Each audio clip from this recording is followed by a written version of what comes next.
Ladies and gentlemen, welcome back to Work Like a Job. My name is Michael Dean, and joining me today, let me first off say, actually, you can't see the names on the screen, but on the upper corner over here, I think pointing that way, is actually my son, as opposed to my sons down below.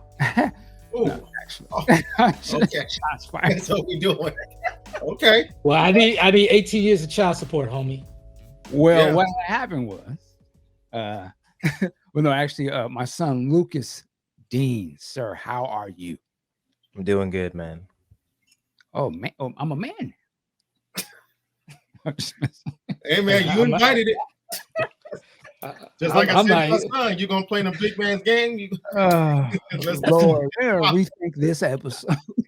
I'm over here like, God damn, this brother's voice deeper than mine. It sounds better than mine. He's actually taller than. But I ain't the saying closest- much. Dang. I'm not a short dude, but also be clear, he is here. I'm just in a different room. He's in the living room, so my son is here. I've been enjoying. We've been here what, a month and a half Yeah, pretty much a month. from visiting from Hawaii, came here for the summer. What part of Hawaii? Is it Honolulu? Was it? Well, yeah. I live in Mililani. It's like a town near Honolulu, but yeah, on the island of Oahu. Hawaii is probably the most beautiful state in the country. Now, see how he just shrugs his heart like he's grown up there. So to him, it's like, but to us, it's like, man. I mean, the Honolulu is beautiful, but like the other towns are like they don't really care about them. So, So it's part of the United States, right? So yeah, that stands for peace. And Lucas, just for the audience and stuff, how old are you?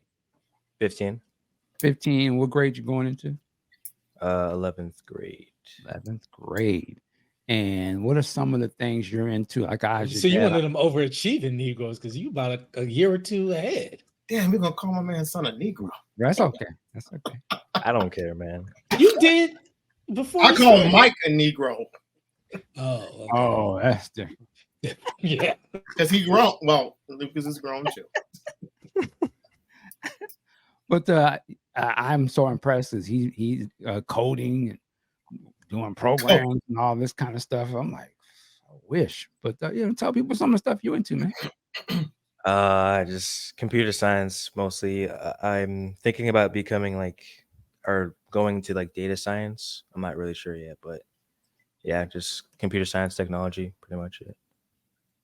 Well, I'll give you some advice. Learn that and keep that because there's two things they're looking for: people that do software engineering, data scientists, and all that, and Black people that do software engineering, data scientists, and all that. I got to tell my Mike. You don't heard a million times. I got to tell my Lucas story though. Oh yes, please. About what 10 years ago?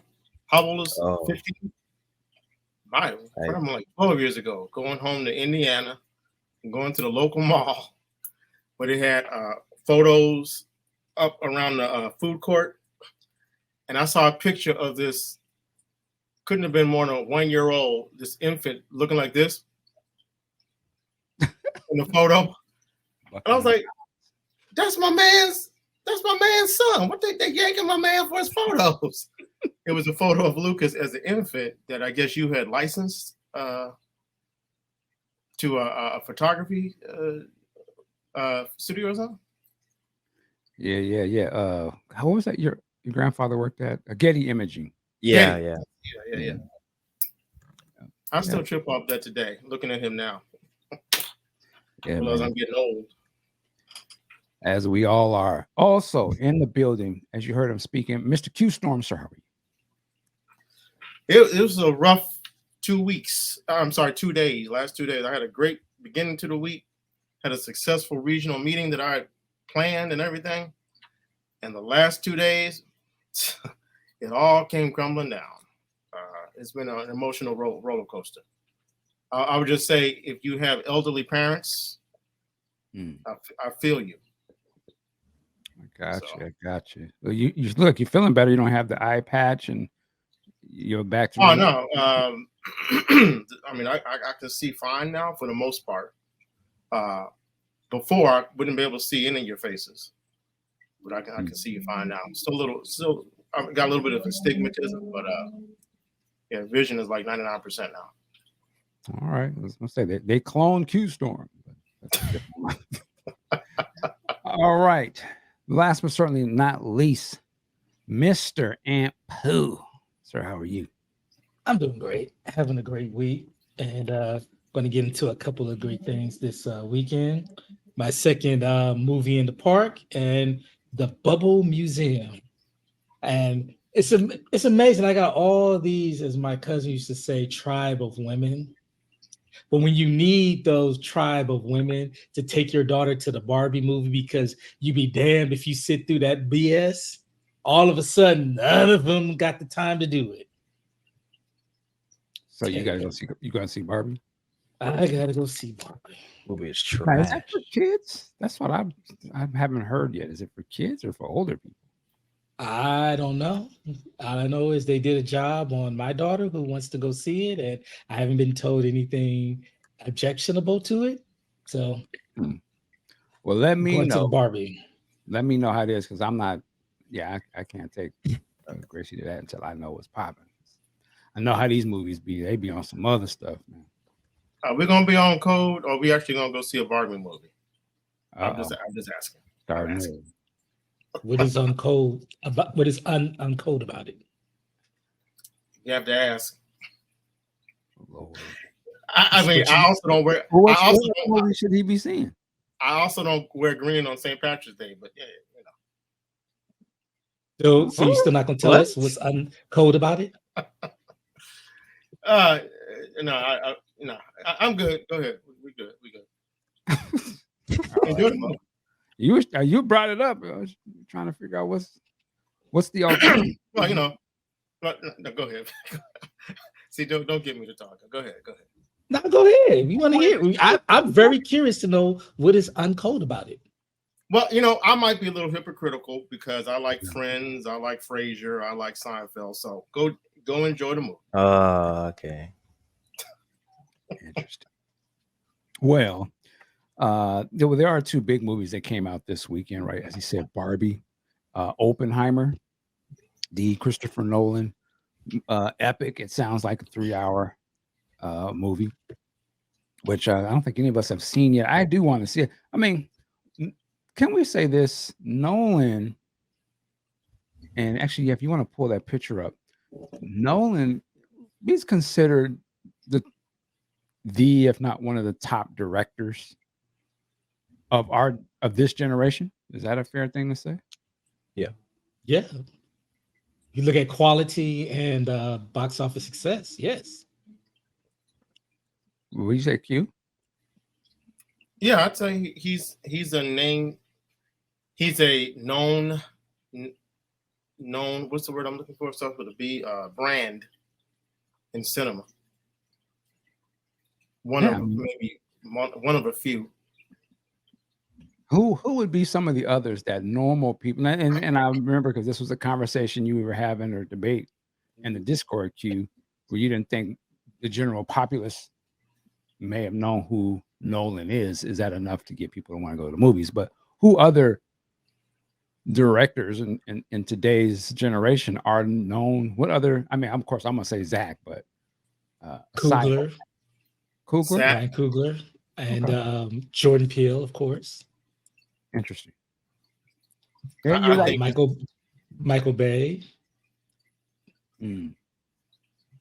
See, I don't think the mainstream audience would know Ryan Coogler.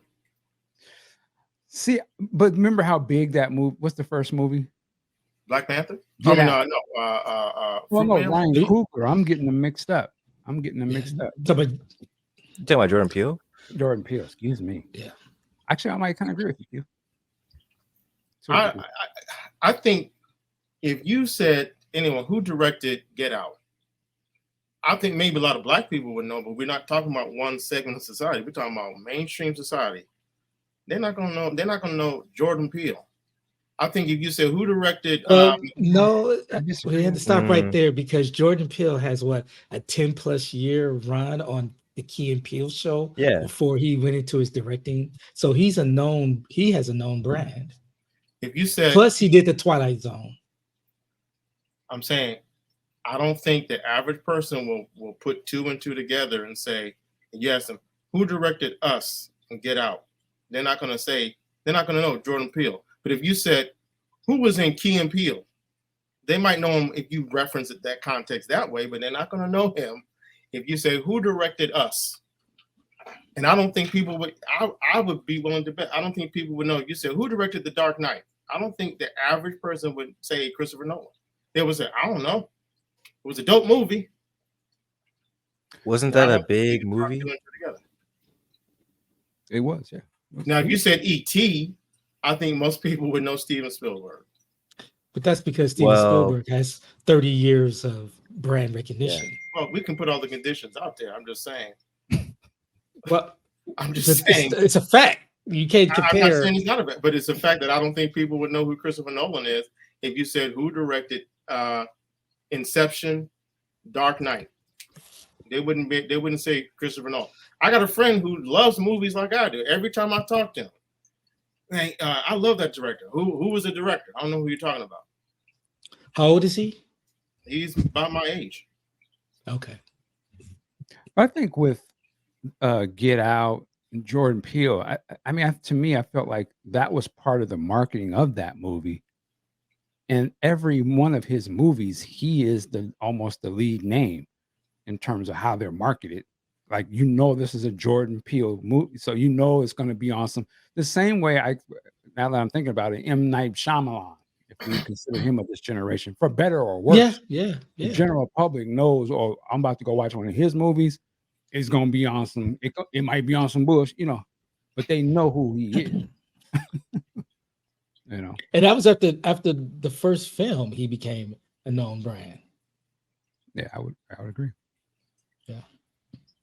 And the thing of it is that when you look at the marketing, I mean, even back to when I was a child in the 80s, it'd always be from the director of E.T., the director of Beverly Hills Cop, and they keep reinforcing that. They would keep reinforcing the producers of, and that's how you end up getting the name with the properties.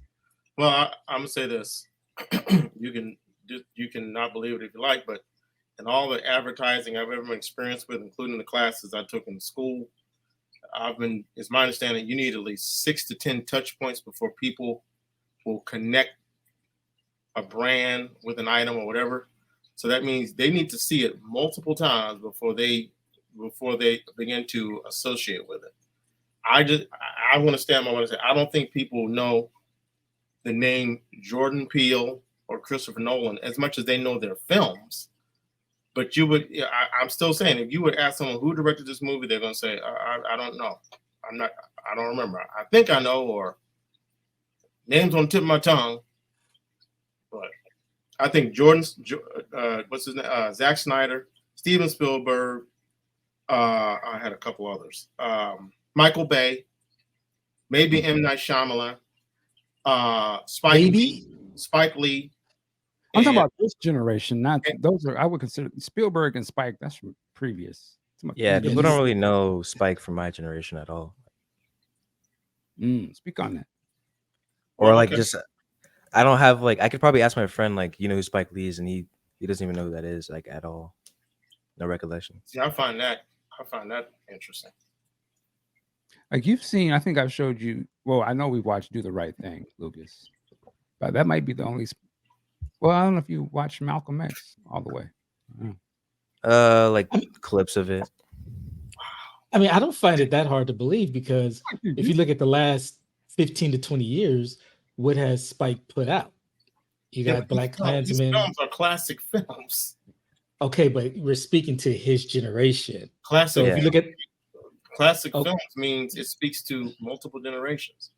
When my son knew who Michael Jackson, we're talking about music now, but my son who knew Michael Jackson was at 6 years old. That's completely different, though. That's Michael Jackson. Young though. Huh?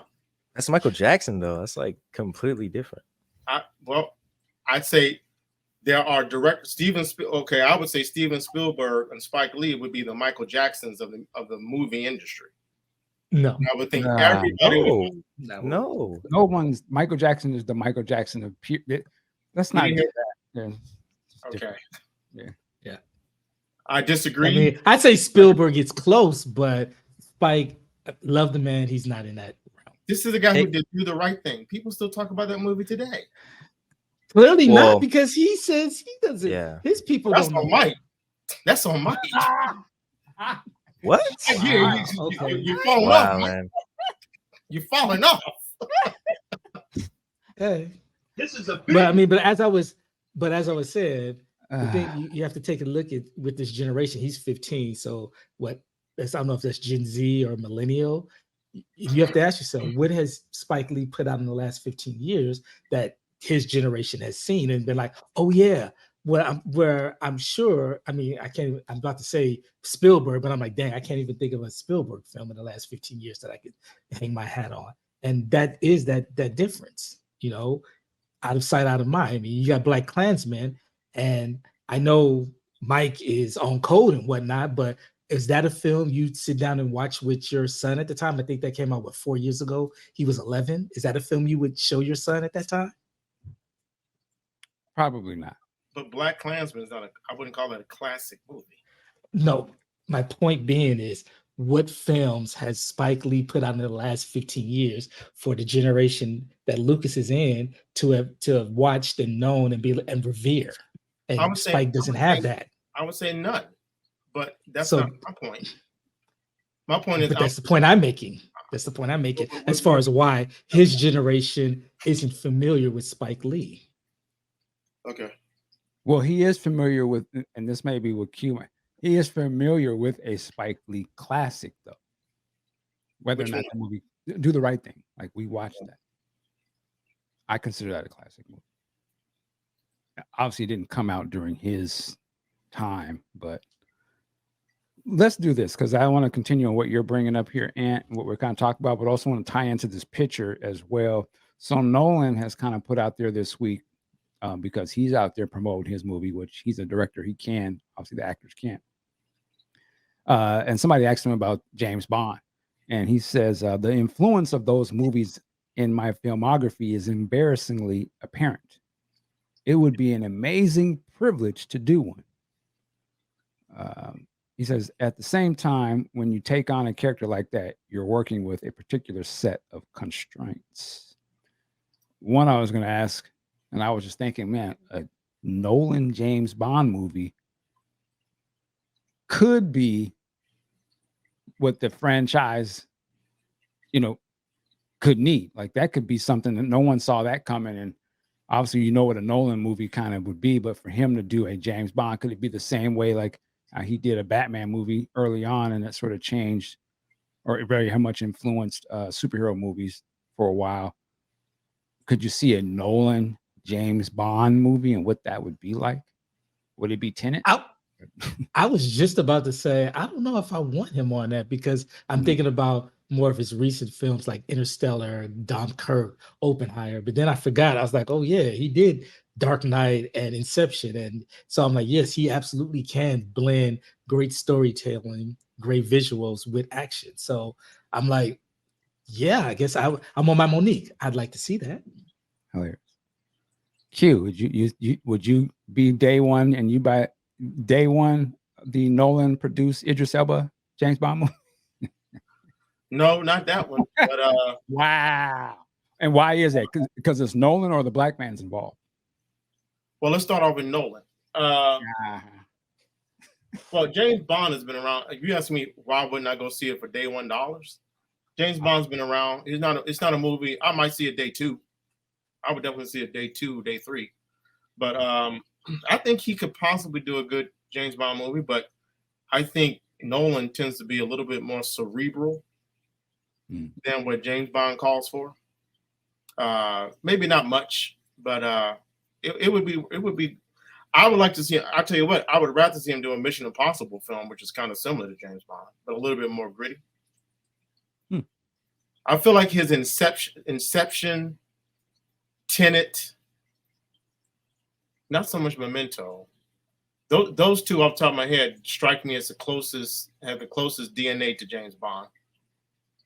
But I tell you one thing, his movies are too damn long. He has to learn how to edit a little bit better. Yeah, well, I think he's one of those directors. He kind of gets the prints in terms of an artist. The studio that lets him kind of do what he want to do, and it's his vision type of thing. He gets that kind of same pass where they just let him do whatever he wants to do. One of the things that I always sometimes complain about his movies, the dialogue is sometimes hard to hear at certain parts. And I heard somebody review this new movie, and they said in this one there was parts where you strain to hear exactly what they're saying. And I guess I'm assuming at this point that is by design, and maybe I don't know what he's pushing, but there just can't be that many movies of his where there's always a complaint. Like, I couldn't hear exactly what that person just said. Lucas, if you have any how many James Bond movies have you seen? I'm curious.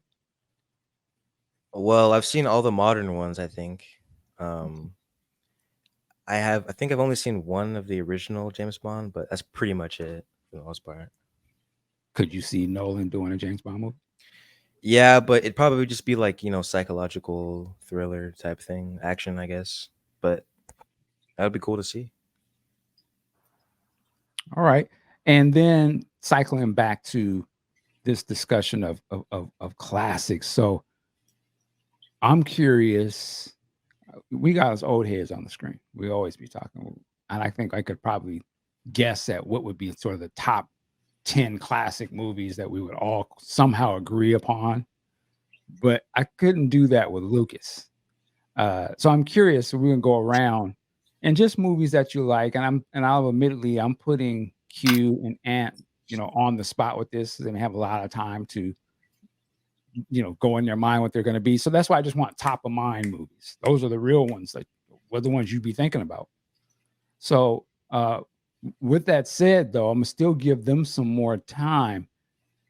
And Lucas, would you like to go first, or I'll go first, and you can slide yourself in? How you want to do it? You can go first. All right. So quickly, I'm just going to do 5 movies that are classics to me. No order. Empire Strikes Back. And that for me encompasses all of the Star Wars movies, because I could throw in A New Hope and all that, but I'm not just going to say Empire Strikes Back. I can watch that over and over. Another no-brainer to those who watch this show, BVS, Batman v Superman. To me, is it classics? Is a classic for me. Okay. You can't question what the person's class. This is for But me. you can. That's one of my classics. I understand how other people hate it or don't like it. I get that. But for me, I can watch that. I watch it all the time. I think about it. So just go ahead. Just go ahead and say you're trying to get a check from Zach at this point. Man, That's what it's gotta be. I wish. No, I really, you know what? I'll say, there's something about that. It wasn't a classic to me when I first saw it, but I did like it. I was just like, wow, this is a lot to take in. It seems kind of rushed, blah, blah, blah. But it wasn't until it comes out on video, and I start to watch it. And then, of course, the Ultimate Edition comes out. And it's like the more I started watching it, the more I was seeing all these details and different things. And I've heard commentary, and I've heard other people really dive deep into some of the imagery that was in the background and tracing back some of the lines that the characters are saying. They're very deliberate, and they're calls to other sort of little things. And I can't think of the writer of the story right now, Chris something.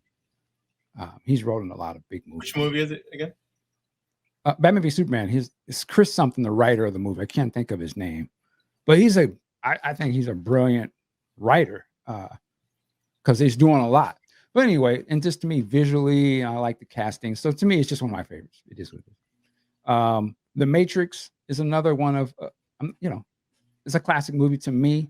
I think when it came out, the impact that movie had on cinema, it's like if you were doing an action movie or something, they was going to have some Matrix element, whether if it was the way that they dressed or the action. I mean, that movie changed the game, better or worse at that time. Akira is another classic for me. It's an anime movie. I think it was late 80s. Just everything about cyberpunk that I love, everything about anime that I love, everything I love about animation, because it is one of the last movies. I don't think there's ever been a movie that has been animated to the detail of this movie, unless you reach back to like Pinocchio or some of those types of movies. They did it like that, where they super articulated the characters and they drew every freaking frame, overdrew the frames, and the backgrounds are drenched in detail. And so it's a beautiful movie as well. That was 4. What was my I forgot what my it's on the tip of my tongue. Oh, Menace to Society. There are a number of hood movies and or gangster movies that I would call my classics, but if I had to take those two genres, slam them together, this would be the one that stands out and was just the most impactful for me. I still watch it to this day. I put it up there, if not over, The Godfather, Goodfellas, Boys in the Hood, Juice. It is obviously inspired by Goodfellas and all those movies, but to me, it just spoke to me when I saw it. I remember seeing it for the first time. It blew me away. It kind of scared me a little bit. It was like, this is terrible. And watching it now as a father, it hits different. Watching it now, like, God, this is what was going on. Back then, this is horrible. Like, has it gotten better or worse? But I just thought that, and for that to be the first movie for those, God, what's my brother's name? The Hughes brothers. For it to be their first movie, and I think they were 20 or 19 years old or something like crazy like that. That's a head buster. Out the gate, and you're a teenager. That doesn't happen anymore. We don't see, which is an interesting thing now that I think about it. But remember, we had the black. Let me go on my rant for a second. Remember, we had the influence of Spike Lee and how brothers wanted to be like Spike and make movies. John Singleton was a student. It was to the point where brothers dressed like Spike. They had a cap, the glasses. What's my man, Matty Rich? There was a number of people like you wanted to be like Spike. We could make movies, and the younger people was making movies. We don't actually. Maybe we do have that today, but I guess maybe those movies are relegated to YouTube or Tubi or something like that. But the movies that was coming out mainstream, young black boys, men was making movies about their communities. That's dope. And to me, this was the best of that. So with that said, those are just my 5 go-to all-time movies. All right, Lucas. Boy, don't embarrass me out here in these streets now. Go ahead. Okay. I'd say Temple of Doom, Goodfellas, Ghostbusters. Wait. Slow down. Go Okay. to Temple of Doom. Give us a little reasons of why. Well, I remember we used to watch that movie like almost every day. Hilarious. Like I guess back then, but I don't know. It's just a good movie, like just all around good movie. Hold on. What? No, go ahead. Nah, go ahead. say what you gonna say. This dude just named all the movies I grew up watching. And when I say I would expect him to know a Spike Lee film, y'all like, why would he know that? Why would he know that? He just listed Temple of Doom. Right. That's why I wanted Indiana to tell you Jones. why? Because obviously his That's dad- Indiana Jones. Okay. Well, I'm saying because me and him watch it together, so he's gonna see some of these movies that you're gonna know because I'm into those movies from that time. Conspiracy brother gonna rip you one, Mike. That's okay. You know how I get into it. That's okay. The high voice. right. Let me shut up. Go ahead. Good point though. What was I saying? You said Temple of Doom was the second one, Oh, Goodfellas. Damn. and why is that? Well, you showed me that movie like what 2 years ago, I think. But I don't know. It's whenever you show me a classic movie, it just sticks with me. So this is just why I picked it. I'd probably watch it again if I could. Okay. Have you seen Casino? I don't think I have. I don't think I have yet. You should If watch you like that. Goodfellas, you gotta watch Casino, and there's another one. Mean Streets.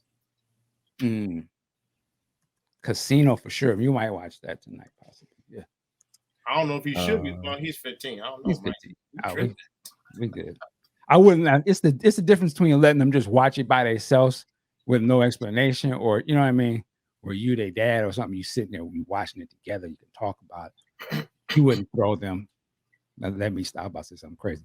Go ahead. Oh, Ghostbusters. That's just my favorite movie of all time. Like I can't stop watching that movie. I Just the gotta know concept, why. or just the concept of having a team of people that literally run around catching ghosts, and they're all smart and they all have their own thing. It's just cool. You know, the music. I don't know, just And we've talked about you don't see it as a comedy, do you? yeah. So I you- think it's actually serious. Like I don't take it as a joke. Okay. And I didn't even know they were actually like comedians at first. I just thought they were just like big time actors. Can I ask a question? So Hmm? of his generation, I'm gonna ask him. He can speak to this. So did you like the all female version of Ghostbusters? No. Well, actually, when we first watched it, I was like being mind controlled, so I kind of did like it. Mind But control. Wait, what? but like I was like being brainwashed. Like I thought it was actually good for a second, but Interesting. now that I look back at it, like I hate that movie so much. It just ruined it. But Brainwashed by who? See, Mike, you airing your I'm like, you airing I your know. out. but no, I want to. Yeah, who do you think was the agenda? Conspiracy brother? Yeah. Wow. Michael, I don't know. It's just Michael gonna get the Apollo hook on him, my man. Okay. Well, you liked Ghostbusters like super early on. You were like a little kid, and it puzzled me at first, but we must have watched it and somehow. I used to watch the cartoon too, right? Remember, I Yeah. watched the whole seasons. Yeah. But what's funny is he said Lucas said he saw it as serious, but it had a character named Slimer in it. See, as a kid, he didn't. And the Harold Ramis character, the nerd. That's how it plays to us. You know, Like, coincidentally, Gracie likes Ghostbusters too. Not as deep as you, but she knows exactly what it is, and she's into it. I don't know if it's a kids thing or what. I think it's just the song. Like I think that's why everyone Song's a lot likes of it. Ghostbusters. I can see that. I can see that. That's true. But whenever I mention Ghostbusters to my friends, like they don't really know what I'm talking about, unless it's like the new movie that came out. But So he might be a little outlier slightly in this conversation. But what's the next movie? I have to say the first Avenger, only because that was like the first Marvel movie I've ever seen, like ever. But Curious, what's your favorite Marvel movie? oh gosh, Miss Marvel? Oh, it's not a movie. no, not even close. I probably have to say like either the first Avenger or like the original Avengers movie, because I used to watch those movies back to back. Oh, wait. nonstop. Do you mean Captain America when you say first Avenger? Yeah. Oh, okay. Because I'm like, so that's interesting. Yeah. So Captain, and I remember because I bought it and gave it to you. So I'm sure you watched it over and over as a kid. But so yeah, that you like that first Captain America movie. Mm-hmm. Interesting. It's interesting how a younger person will see these movies versus how we see these movies, right? What we think would be the I'm surprised if he's going with Captain America. I mean, wow, I would have thought you'd say Winter Soldier or Civil War because they're so much better. Those movies are just gimmicks, in my opinion. Like, ooh, yeah. like Okay. if you look at them now, like especially No Way Home, it's just a gimmick. Like it's not really like. Well, No Way like, Home, I agree with you. That's a gimmick. Yeah, it looks cool, but the story, I don't know, man. Okay, I can get you with saying Civil War is the gimmick. Yeah. Oh absolutely. God. But Winter Soldier, I'm trying to understand why do you call that a gimmick? Yeah, I'm not getting that. I don't get either. Well, No, not Winter Soldier. That was actually pretty good. Yeah. Oh, that's what I'm saying. Well, I remember you guys saying that movie was like the real Captain America movie, right? It was the first good one. Or the first good one. And I was saying it sort of harkens to the spy thriller type movie as well. Sort of adds that gimmick. It's not a gimmick, honestly, but and keeping it different. You know, it is. How would I explain it? It has a spy.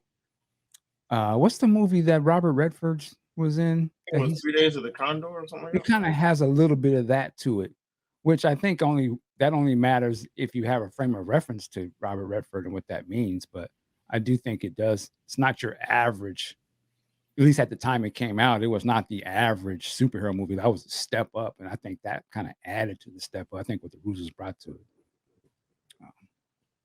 But anyway, it's your show, sir. Sorry, go ahead.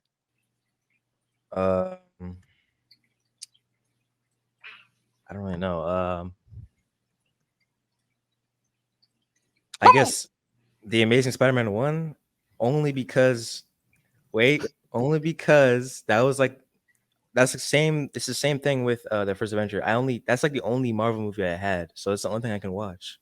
So You talking about the Andrew But- Garfield? yeah. But classic? That's his class. I can My see- classic, yeah, yeah. I can see people calling that a class. That was the movie that kind of introduced, outside of Iron Man later on, but kind of introduced the renaissance of the superhero movie. That one and Yeah. X-Men.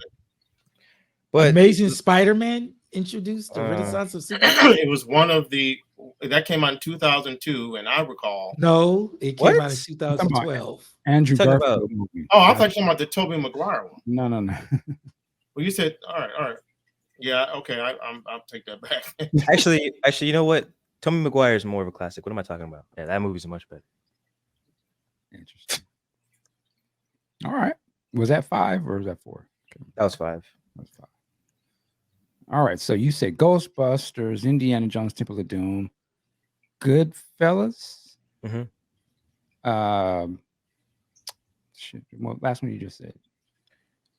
Spider-Man. And what was the other one? Captain America: The First Avenger. Captain America, the First Avenger. Interesting. Okay.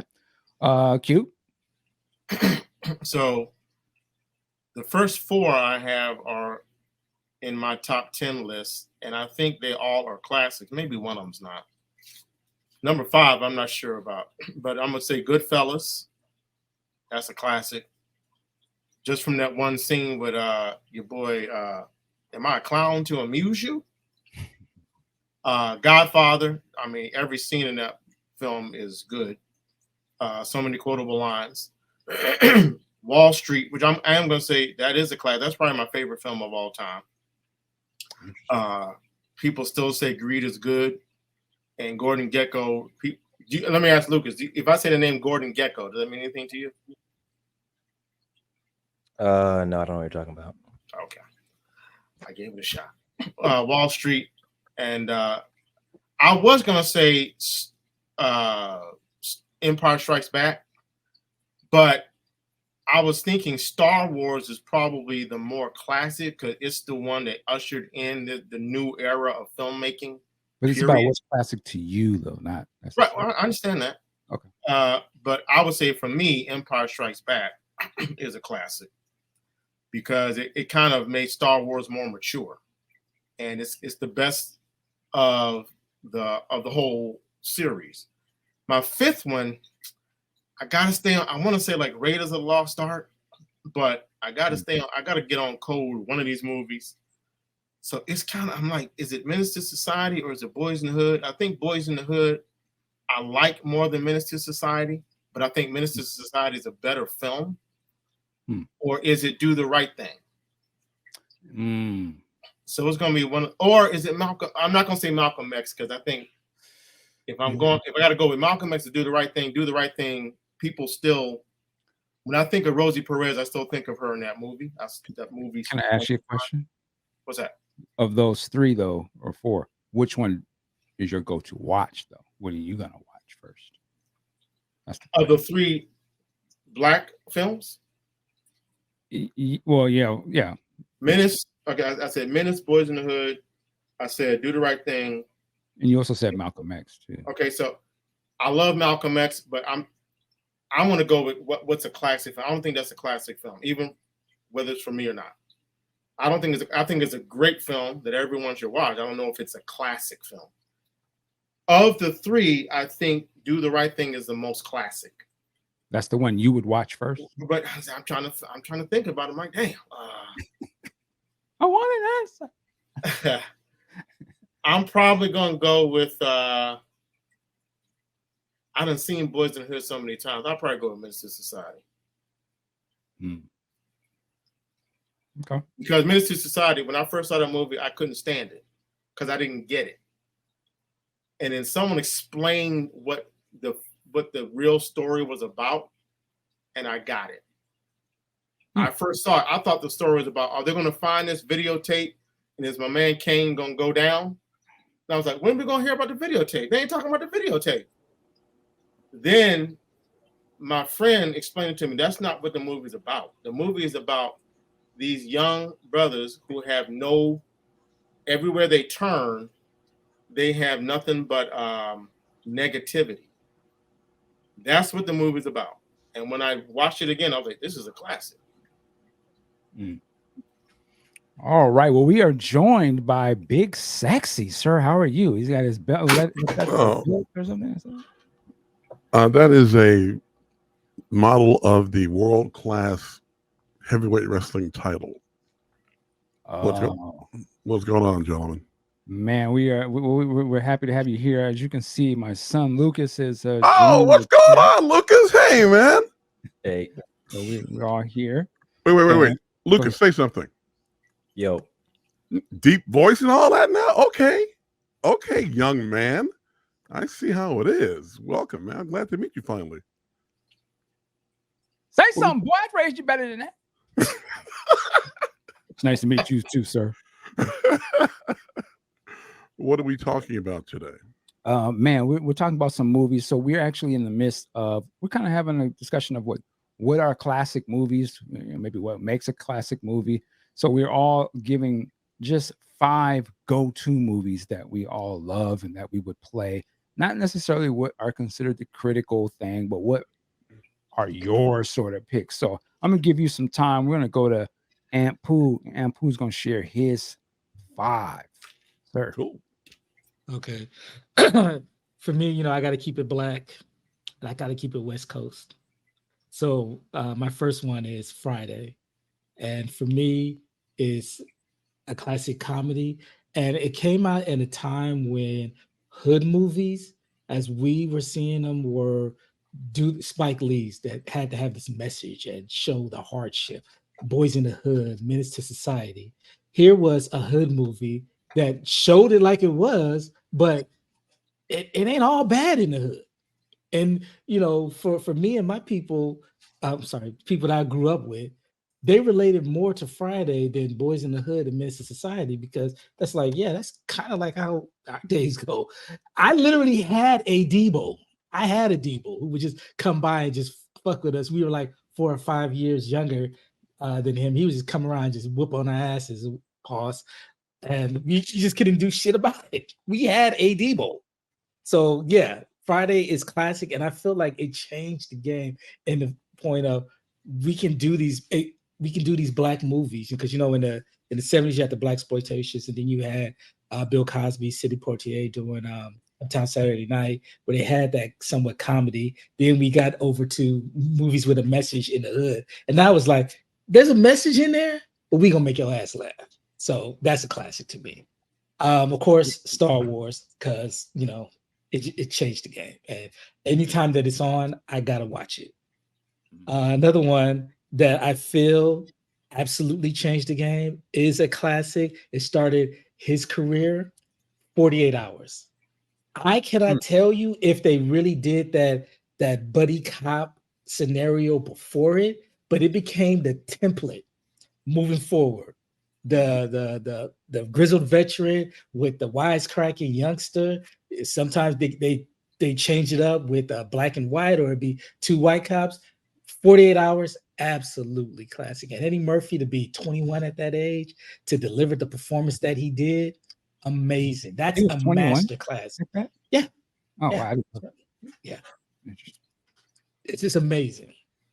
And then of course, I'm gonna dig deep in the crates, but classic from Across the Sea, Land of the Rising Sun, Battle Royale. If you have not seen this movie, you have to. It is a classic. First off, the woman that did the Hunger Games, she copied the whole flow, bar for bar, word for word. That's a great movie. You seen that movie? Luke? Absolutely. Or I've seen, I keep seeing clips like on the internet. It's starting to gain popularity again. But yeah, it's a good movie. But Mike, this is how it affected you. Because of Battle Royale, we got PUBG, we got Fortnite, we got Call of Duty Warzone and all that because of the concept in that movie. And it's just people have milked it and have changed it and tweaked it. I think what was there's the movie, the something complex, the Billplex experiment. I can't Oh, think I of the know name. what you're talking, but I seen Yeah, this.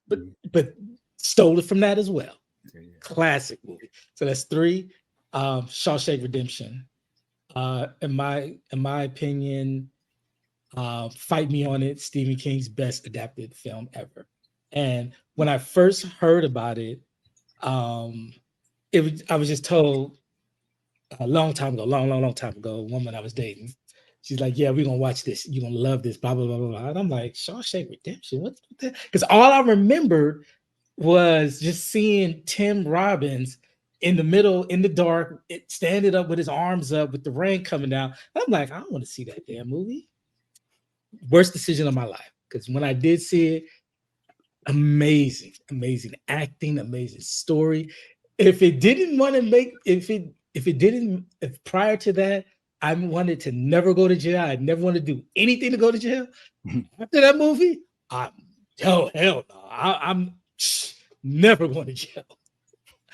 And then the last one, I will say, I'm going back into the crates again. Dr. Strangelove, or How I Learned to Relax and Accept the Bomb. Never. That is a classic. It's a great. People today wish they could do political satire as great as they did in that film. It was just amazing story, just out of nowhere. Apparently, there was a mistake. I can't remember. I don't know if it was Russia. No, yeah, America. Some rogue general decided, yeah, we've been tooling up. We got 1,000 bombs. Russia got 1,000 bombs. Well, let's just take them off the map. And he set into motion to drop a nuclear bomb in Russia. And Russia was like, I guess this is the end of it. We shooting back at y'all. And you just have to watch it. There's the scene in the war room where all of the generals, all of the cabinet members are just going at it. Brilliant. It hasn't been topped since then, and absolutely a classic film. Watched it in, I think it was my junior year in political science class at UCLA. Yes, I had to put that up in there. Okay. I shamelessly admit I've never seen it, but growing up, that was the movie that everyone would always bring up as one of the top movies, in the game. Yeah. Very interesting. I like that. Isn't that a what is his name? Stanley Kubrick? Wasn't that a Kubrick film? Yeah. Oh, it So is. there you go. Is that the movie where the guy's riding the rocket ship? Yep. Okay. Yep. That No, imagery. the nuclear bomb. Oh, okay. Yes. That's iconic. Yeah. All right. Big Sexy, man. I know you got something for us. Well, as usual, I can be counted on to have done this correctly. And even though I'm winging off the top of my head, we're going to go ahead and start with Philadelphia. That was the ascent of Tom Hanks as a, quote, serious actor. Denzel damn near stole the movie, and it told a just heartbreaking story how the company did this guy wrong for no reason other than who he was sleeping with. And as you watch it unfold, it's really Tom Hanks who carries it. But as the character got sick, Denzel really did his thing in the courtroom. And yes, I have stolen from that and used it in my own hearings and trials sometimes. I just watched that a couple weeks ago. For the first time? I think it played today. Not the way it was. Denzel was talking crazy in that movie. Yeah. Sometimes you have to say it and get it out there, like he said. You a punk, you a faggot, what's up? Yeah. And he had to get it out, and everybody was all shocked by it. He's all, look, that's what we're here about. That's what we're here today. Let's talk about this. We're going to do it. Let's do it. Now, would he get sanctioned by the judge? Of course. But he took his shot. And at the end of the day, his duty is to his client. And he won the case. That's the key. Going on to my next film. Yes, we're going to have some mob drama in here. Godfather.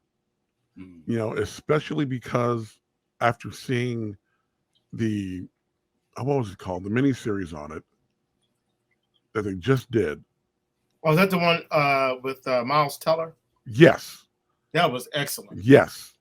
I had no idea that one of the producers from Hogan's Heroes, of all things, put this in motion and put all this work in and got Scorsese to do it, and they had to do all these different things. And when you look at the scene in the beginning, after seeing the docudrama, I hate that phrase, but after seeing that, when you see the opening scene where the guy's there, I need justice for my daughter, that scene was really just put together.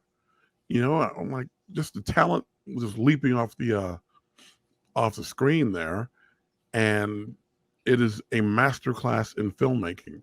I have never seen Citizen Kane. I own it. One day I'll block out a few hours to watch it. But to me, this is the greatest American film. Sorry. Fight me on this. Next. And again, I think there's a theme here. Malcolm X. Loved it. And what Spike had to go through to make this, had to go out and get all these extra, we'll call them donations from these other luminaries to tell his story, and it was an amazing story. I know I do understand that a couple of things in the film were a little more fictional than in the actual biography, but he told an amazing story, and every time I see it near the end, it just breaks my heart. The guys in the mosque and get your hand in my pocket, and all of a sudden they start shooting on it. For no reason. Shout out to I don't think he's no longer with us. The great Al Freeman, who played Elijah Muhammad, and I knew Al Freeman from the back in the day in One Life to Live as a police commissioner. So when I saw him do this, like, hey man, Al, do what you do. I'm sorry, real quick. I hate to interrupt you, real quick, but he played Malcolm X in the Roots series as well. Oh shit! He did. What? Yeah. The second generation of Roots.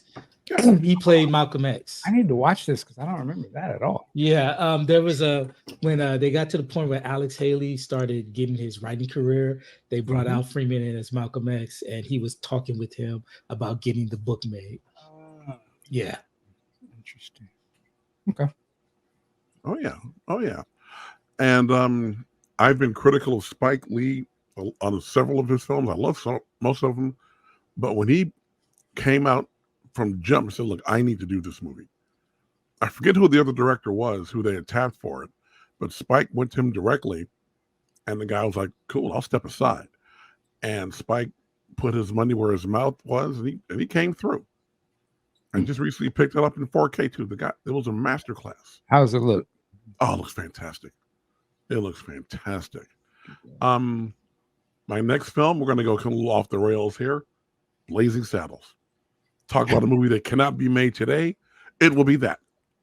I love that movie. Whenever it's on, I will watch it. I mean, I own it on Blu-ray. I own the original DVD. If they hit it on 4K, I'll own it there too. Love that movie, Cleavon I've never Little. seen that movie. What? I've only seen bits and pieces myself too. Yeah. When I was younger, I thought it was racist from the clips I saw. You thought it was woke. I didn't woke. I thought I saw what is it? Clifton Davis, is that the star? No. What's his name? Cleavon Little. Cleavon Little, right. I don't know. The clips I saw, which I don't remember, I'm not watching that movie. In my opinion, I don't think it hits as strong as it did when it was first released. Like, because I'd been hearing about it, and when I finally watched it, I was just like, I don't think it's that funny. And by that point, I think I might have watched it for the first time in 2000, 2001. Yeah. So the stinging commentary just didn't land with me. Wait a minute. Dr. Strangelove landed with you, but Blazing Saddles doesn't. bro, I have a degree in history, so of course that's going to land with me. Oh, I see. Oh, I will say this. I will say, if I can watch, and I should watch that movie. Yes. If I can watch All in the Family, I suppose I could watch that. Lord. I don't know how you compare those two. But Anyway, Well, moving they're right both- along here. The content is a little edgy in terms of race. That's the comparison. Little House on the Prairie was edgy. Thank you. I said All in the Thank you. Family. All in the Family. But he loves Little House on the Prairie. Okay, I don't know I where do I like was. Little House on the Prairie, but I never brought that up. That's so funny. That's what I thought you said because I know you brought that up before. My bad. Lord. You love Yes, Little we House think on the about Prairie, but you think Blazing Saddles Why are are we talking about Little House on the Prairie? See, here's what we think about you. That's why. Why would said anybody All in talk the about that Family. bullshit? Moving right All along in here. the Family. Moving right along here. The movie is hilarious. It was hilarious then. It's hilarious now. No way it gets made today. Absolutely not. No possibility. In fact, I told somebody once that if they did remake it and put in Tracy Morgan and what's the other guy's name? Dude, this white Jack Black. comedian. Oh God, Jack Black's not bad. What's his name? Dane Cook. If they put in Dane Cook and Tracy Morgan, I would burn the studio down. If they try to remake it with those two knuckleheads. Ain't nobody studying Dane Cook. I said this years ago. Shut up. Okay. Now, and fifth and finally, oh yes, the Goodfellas. The story of Henry Hill. Guy, was a kid, got dragged into it, loved it, lived it, then became strung out and turned into a rat. That's really essentially what he did. Gave his people up because he put it all up his nose. Stupid. Love that. But I love that movie. And it really talks about that, the whole system, as The Godfather does too, the whole organized crime system and how this hierarchy works. And you can put that on any type of movie where there's criminal enterprises going on. You look at The Wire, same thing. There are rules to the game.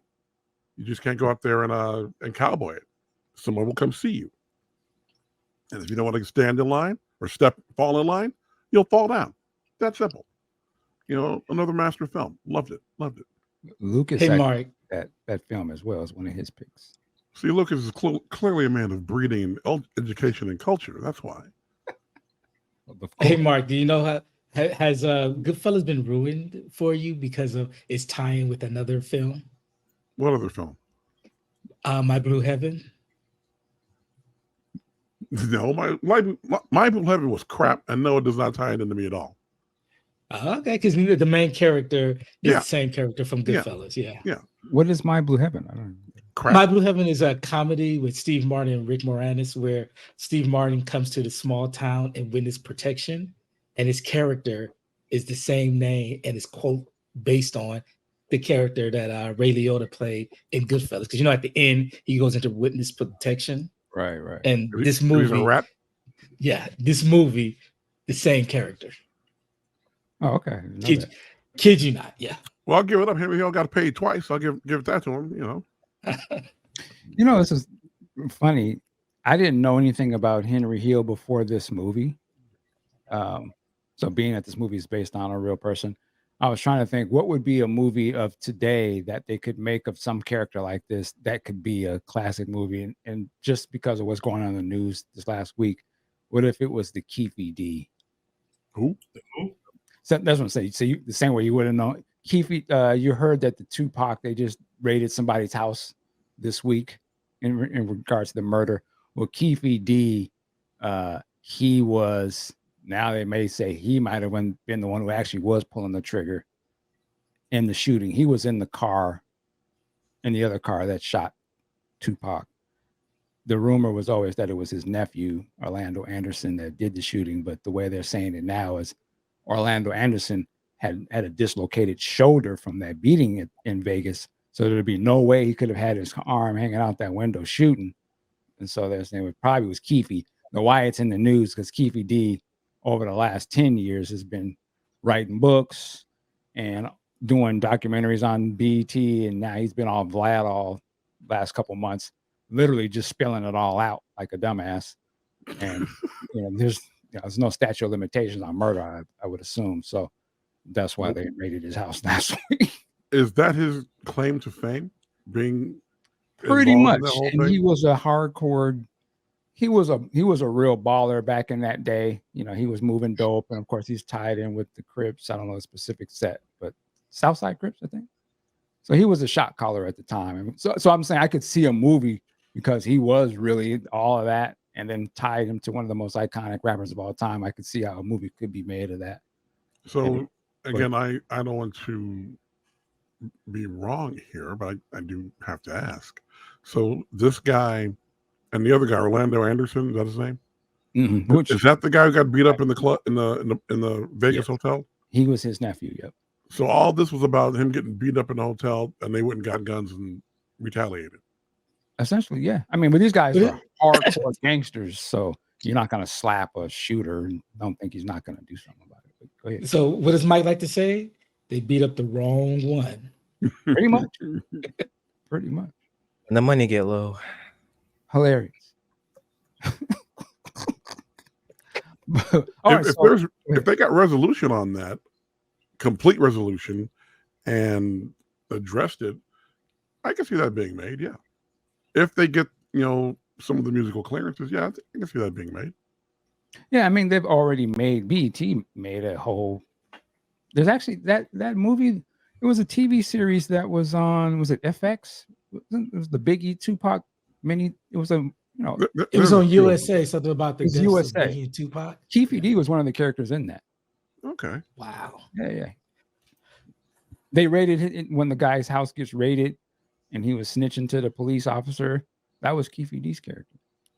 So they've already made stuff on it. So he should have learned a lesson from Russell Simmons. If you're gonna run your mouth, take your ass to some place where they can't extradite you. Wow. All right, but movie wise, this is a great list. Now with that, I want to go back to Lucas. So we had a conversation about like what makes a classic. Yeah. What makes a classic? So in this case, what makes a classic movie? And it's interesting that all the movies that you named, I guess you could argue, except for Captain America, they seem to be all older movies. So the question is it time that makes these movies classic for you, or is it just because you saw them at a particular time where they stood tall with you? Because again, you named Goodfellas, Temple of Doom, Ghostbusters, the first Avenger. And I'm sorry, I keep forgetting the other movie. But the majority of those movies were older. Some 80 movies from the 80s. He said Temple of Doom. You mentioned that one. He said Temple of Doom, Ghostbusters, Spider-Man. That was so. Yeah, you didn't name. Like I thought maybe you would name more contemporary movies to you, but what makes a classic movie to you? Well, just any movie that's like I could see myself watching over and over again. Like I can't stop myself from watching it, basically. Or like something like a topic that I'm really into. I think that's what a classic is to me. Okay, but you can see the argument could be like you did pick those movies that are from a different generation from you, right? Yeah. Ampu, what makes a classic movie to you? What makes a classic? Well, for me, first and foremost, it's got to be good. Good acting, good story, a good film overall. Secondly, its impact. The fact that it has inspired or been copied in some respect, or the fact that people keep trying to redo it and duplicate it. The success of that film. Those are my two criteria. Can there be bad classics? Can something be a classic because it is terrible? Oh God, yes. I would say, when you say that, just because it's classically bad, yeah, Still classic, yeah, right? yeah. But I'm just trying to wrap my head around it. Like, can you call a bad movie classic? And I'm like, in the sense that everybody knows, oh, that was trash. Like, yeah. So I guess so. Rocky Horror Picture Show. You actually saw it? I did, and that was the first time I ever got called to end. Whoa. Origin story. You need some There's a context. story behind this. No, it had nothing to do with the movie. I was walking in there with a white girl, and There it is. I heard someone. I didn't want to be there. I did not want to be there. And just And I can you still- explain to Lucas, because I don't know if he knows the context of you went to this movie didn't just come out when you saw it. No, Oh, this it- one was in the 60s, I believe, right? So 70s? it's 1974. It's a cult classic, but they would show it at night. It was at midnight, right? midnight. So you just hear what it's a movie that came out in the 60s or something, but it was playing. When did you see it? I was in college, and that was probably my sophomore year, so that would have been 85, 86. And it was playing in theaters. It played like at midnight or It something. was playing at the campus at the student union. And people would generally go dressed up like the movie and sing along to it. Like, so I They just did wanted that to for Purple understand. Rain for a minute, man. Interesting. Which I don't think there's. But anyway, go ahead. And so they called you. Hey, now. I mean, I was walking in with her. I did not want to be there, but someone said it, and I wasn't gonna fight everybody in the theater trying to find the person that said it. So what'd you do? Hey. Or did you walk out? You got jokes? What we do here? Go ahead. She probably got more. She got more upset than I did. I was suspecting it. Wait. You said the white girl got more upset than you did? I said she probably. I'm exaggerating a little bit, but she probably got more upset than I did because I was expecting that shit. Oh, excuse me. I'm sorry, young man. He listens to the show. This was in Indiana. And you Yep, both. Indiana University. Yeah. What are you trying to say? All right. So you what were we talking about? So we're talking about classic movies, and we're saying there could be classically bad. I think Lucas, you were gonna say something though. Objection. Go ahead. Or I was just gonna ask, like, when you say a bad classic, does that mean you would see it like continuously, or is that just like Hell a no. No. thank you? Okay. But that doesn't. No. It's still a classic. It's still god awful, yes. But I mean, Bonfire like, of the So there Vanity. can be bad. There can be god awfully bad classics. Hey, Mark, But- I will not take any bonfire of the Vanities. Bonfire of the Vanities. I said it, and we can take it outside. That movie That was movie- terrible. I'm not gonna take it outside, but watch That him out. movie was awful.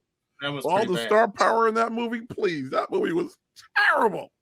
I love that film. That Oh, needs to be Lord. remade. No, it doesn't. I It mean, needs to be burned and buried somewhere. The movie was horrible. the Last Dragon, is that a bad class? Some people love. I think it's It's, horrible. What? it's bad, but it's not horrible. Give me your black card. Give me your black card right now. It's There you go. comedically bad. That's a bad classic. You know, it's supposed Yeah, to be the- bad the way they did it. You know, Yeah. they're taking- Doesn't Vanity sing in that movie or something? Oh no, I'm Hey. thinking of Carl Weathers when she sings for Carl Weathers. No, I she don't know did sing. She sang what in is the it? Last Seventh Dragon. Heaven. Yeah, Uh-huh. Seventh Heaven. What right? did Morris say? As fine as she is, she ain't got to sing good. It was fine. She That proves movie that. was terrible, but it wasn't. But it was like almost satirically terrible because The guy's when you have name the was Bruce Timac Lee. dude, and you call him Bruce, and the other guy was Bruce Leroy. Like, come on, man. That's the thing. Come on. Come on. Am Was it I the serious at meanest? Time or were they joking? Like that's I think they were joking.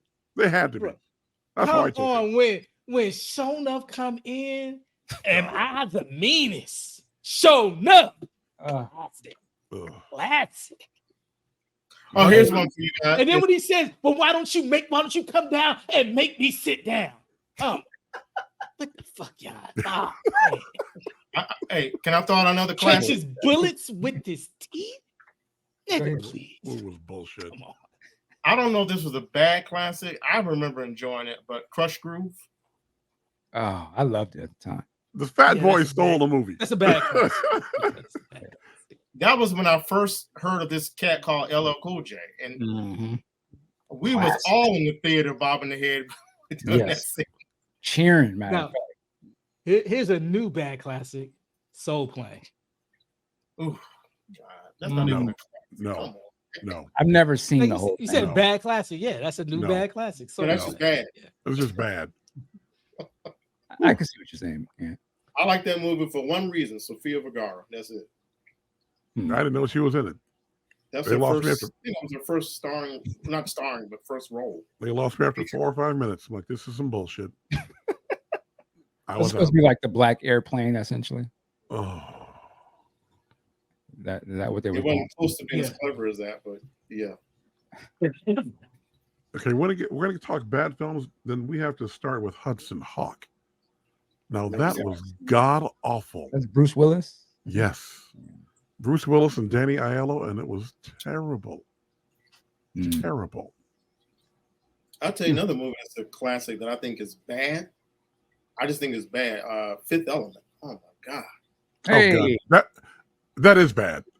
That is bad. Other than the colors for testing your system, the movie's crap. I can It's see a how classic. I just don't get it. it's a class. Yeah, I Chris think Tucker visually was- it's fascinating. It is Chris hokey. Tucker. Ugh. It is hokey. It's over the top. Did you say Hokum? Hokey. Hokey, okay. It's goofy at times, but I think visually, that's a classic movie.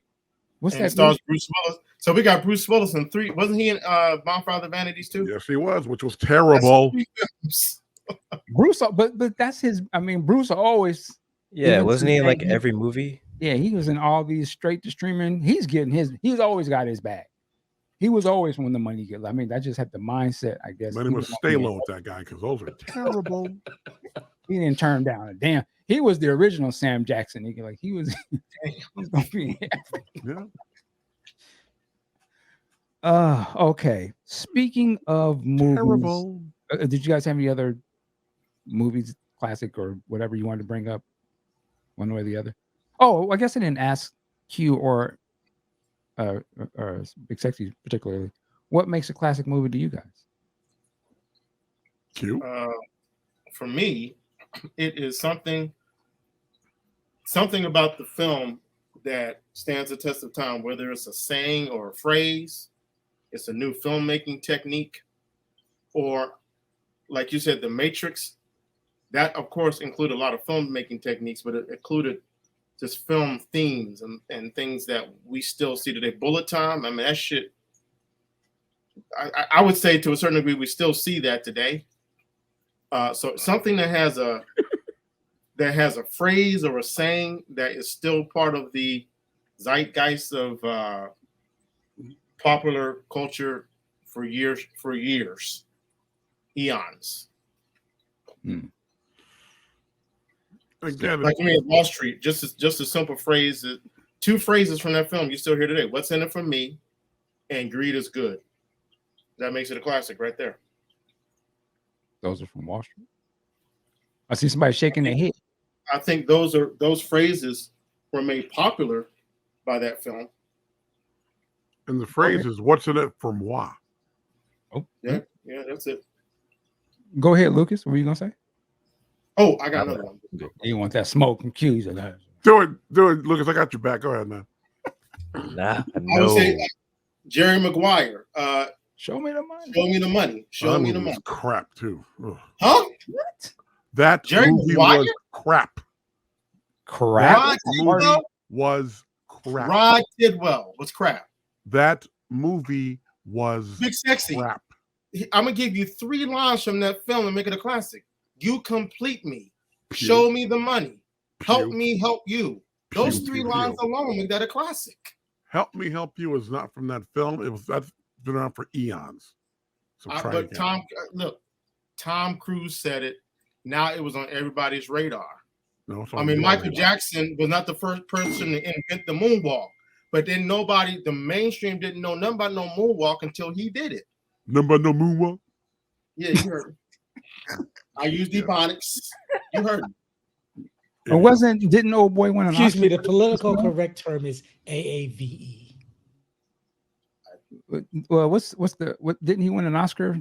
Show me what's his name? Show me the money guy. Jerry Maguire? Oh no, Cuba Gooding. Cuba Cuba Gooding. Gooding. Didn't he? Yeah, he Cuba Gooding. won. Yeah. You said that movie was crap. I'm curious. How does it crap? Again, the Rod Tidwell subplot was okay. overall, the chick, what's her name? Renee Zellweger? It's terrible. What? Terrible. I didn't need any of that crap. I needed the football stuff. I needed the intricacies of how it works.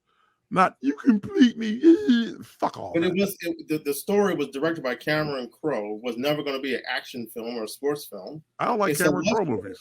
So there you It's go. basically a rom-com with sports. It's the only rom-com I can halfway tolerate, other than When Harry Met Sally. You can sit through that crap and got a problem with Blazing Saddles? Really?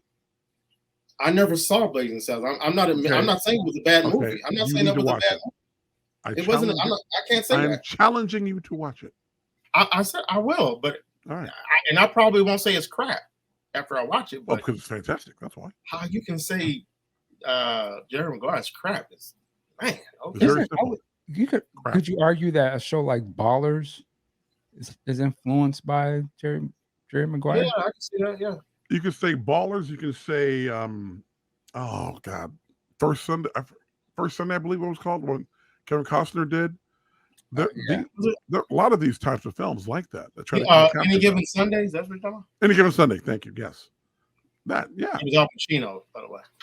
yeah. Before Ballers, there was Arliss, which was kind of the same. Same was- concept. I heard Are that they was all terrible. children of the Tom Cruise movie? That was before the Tom Cruise movie. Oh, what? Arliss, yeah. Oh, okay. I haven't seen it. Arliss was an HBO show. Yeah. It was only lasted one season. And it was Three before the Tom Cruise movie? 3 I'm seasons. pretty sure it was. Yeah. Okay. Yeah, it was. Right on. All right. Well, Wait. Now, what makes a classic film, What? one or the other be god awful or truly good, is does it stand the test of time? I look at it from a musical standpoint. I forget the album, but someone was saying that something from like a year ago. Oh man, it's an all-time classic. How the fuck do you know? It's only a year old. It has to stand the test of time. I'm just gonna whip a couple things off my head musically. Songs in the Key of Life. Yeah, that's a classic. That stands the test of time. A lot of things just don't. They can be good for the moment. They can be good, in that little era, but all time classic, it's gotta hit you on a certain level. There are films from the 60s. I picked Godfather. That was 1972. That was a while ago. I was 8 years old. I didn't see Godfather until I was well into my 20s. Is that right? What'd you say? I didn't see Godfather until I was well in my 20s, man. Oh no, I thought Q said something or something. And tried to- Why are you trying to start shit? I coughed. Taxi Driver, classic. There's so many movies that are out there that are classic and they stand the test of time. A lot of movies, a lot of the current films that are getting all the praise now, yeah, where are they going to be in 10 years? Who knows? Mhm. Can I add this? And it's something me and Lucas was really debating on. I was saying that a lot of movies that came out back then that flopped became classics over time. Agreed. like Agreed. Yeah. Scarface. That was not, if y'all can correct me, that was not a blockbuster hit. Most people thought that was way too much. It was too long. It was too Yeah, it long. was panned, but it became a classic years later. Wizard of Oz. That movie flopped out major, over budget, all that good stuff. It became a classic after being shown on TV year after A year. billion times. Yeah. So I was just saying, like movies, some movies, and also here we go. Y'all can kill me now. That's why I was saying I wouldn't be surprised if maybe 20 years from now, somehow, BVS. That's right. I said it. Man, let it go. Let it go. If that became a classic the same way some of the classics are today were panned when they were released, and people look at you like it was crazy if you said that. But I could see, because of what's going on in that movie, that I could see that becoming a classic later. And I was saying, because of the point, it's interesting that you see the movie like that, even though it was released almost 9 years ago or something like that, it's still being talked about so heavily online. So I rest my case. That was 9 years ago? I think it was like 8, maybe almost 9. If I'm Damn. not mistaken. Yeah, I believe it was 2016. Trash. But no, it's not gonna be. Yeah, but it's What not you gonna say, be. boy? I'll run in that room and whoop you right now live on the street. I don't know. He might be able to take you now. He might. You got that deep voice, man. You gotta leave him alone. Anyway. All right. See, he said anyway. he saw that shit as a challenge, actually. Hey, man, fun. But all right, let's move to current day. This movie might be this could be a classic at some point, possibly. The new movie, it just came out. They cloned Tyrone. Just came out on Netflix. You know, had seen the trailer and was kind of like, I don't know.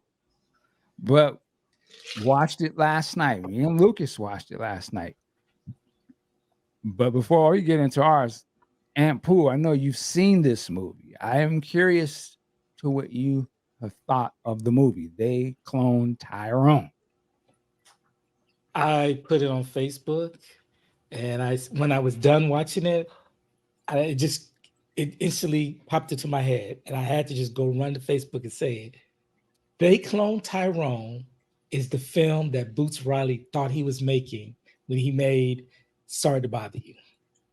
This movie is so deep. It's filled with a lot of great social commentary, and but more importantly, unlike what Boots did, I'm sorry, I don't mean to besmirch the good name of our brother. They made a good film. It was so layered. It was so complex. It was funny. It was heartbreaking. It was just laugh out loud, outrageous, and at this sorry. And at the same time, it was wild. You're like, what the hell is going on? I had to rewind several times, like 20, 30 minutes to really catch what is going on. Because at the beginning of this film, You know what? Can I stop you right there? And I'm sorry to do that, but I forgot. I should have did this before. I'm going to go right back to you. Lucas, can you show us the plot? Let's just say what it's about first. And I don't want to spoil this movie. Oh, nice. But it's apparent I think it's important to say what it's somewhat about so you can kind of hear what Ant's talking about. So real quick, Fonte is a regular drug dealer in a retro futuristic neighborhood called the Glen, with odds against him and a schedule he seemingly keeps daily. It reads weird. His mother stays in her room all day and rarely speaks to Fontaine, and he still mourns the death of his young brother. Fonte goes to one of his customers, Slick Charles, a pimp who owes Fonte money. Slick initiates a fight with Yo-Yo, one of the many sex workers, who also encounters Fontaine when he arrives. Fontaine is able to get some of the money from Slick, and then is fatally shot by an opposing drug dealer named Isaac. Hold it. Did that just spoil the whole movie? No. Wait, who hasn't seen it? Who hasn't seen it? I haven't. Probably you. And have you seen it, Big Sexy? Yeah, I saw it last night, so try again. Oh, okay. Well, then we want to go to Ampu. Then let him finish, and we'll go to you next. I didn't know you saw it. Good. So Ampu. So whoever wrote this in Wikipedia either worked for Netflix or super woke. And it's like 12 years old. Sex worker. Exactly. Get out of here. Trying to be politically correct. The movie called her a hoe. Keep repeatedly. Well, if it was like the movie character was, he was a nigga from the street, they would have to name it young African American from the street. That's different. Stop it. Okay. But I mean, this is the start of the film. So it leads you to believe that it's another typical trash ass day in the hood type movie. But it gets so much later. It once this happens, the film takes a turn.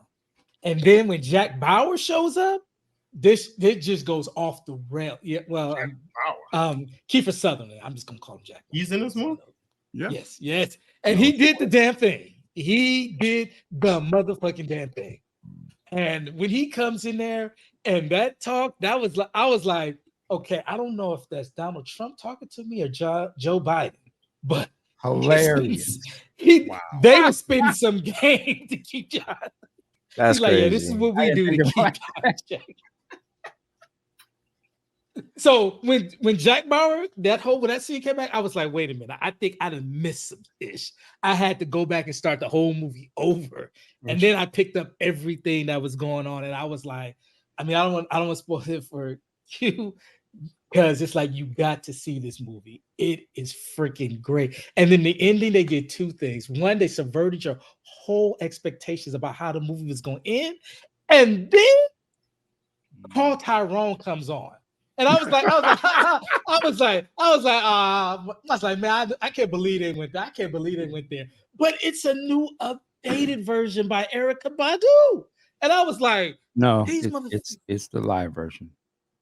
No. Do you listen to the lyrics? They Lyrics are updated it. different. Yeah. Interesting. I have to listen You to didn't it. listen to that? Because I just Yes, sound like it was go. the version that came It's- out on the album. They updated it. They didn't Interesting. clone Okay. Tyrone. Go. Oh, okay. Oh, they don't the clone messed the Erykah Badu. Interesting. Now, let me stop interrupting. The messed up part about it is that I didn't even get to finish listening to the song because Netflix and they bullshit. Hey, we gotta go to. I'm like, no, I want to hear what else they might have changed in that.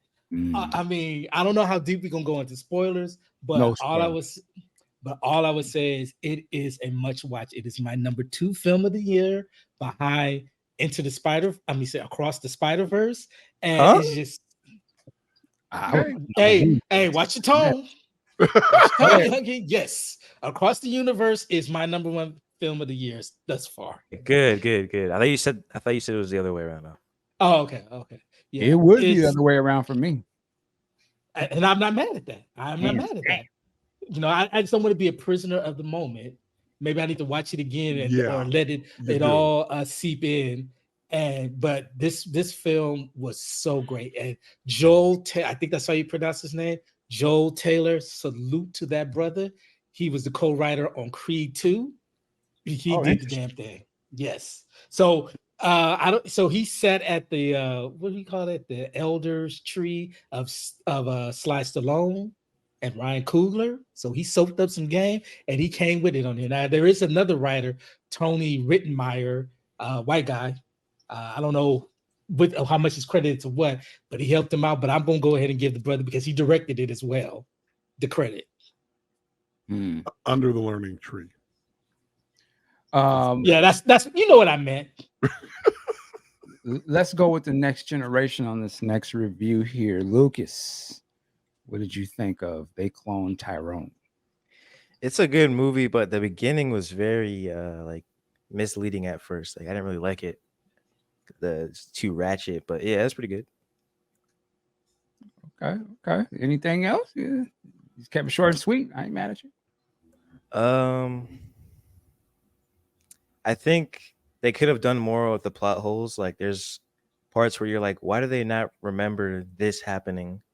Like they don't really go into that, but it's just whatever. Okay. I'm gonna go real quick because I'm curious to see what Big Sexy take us home on it.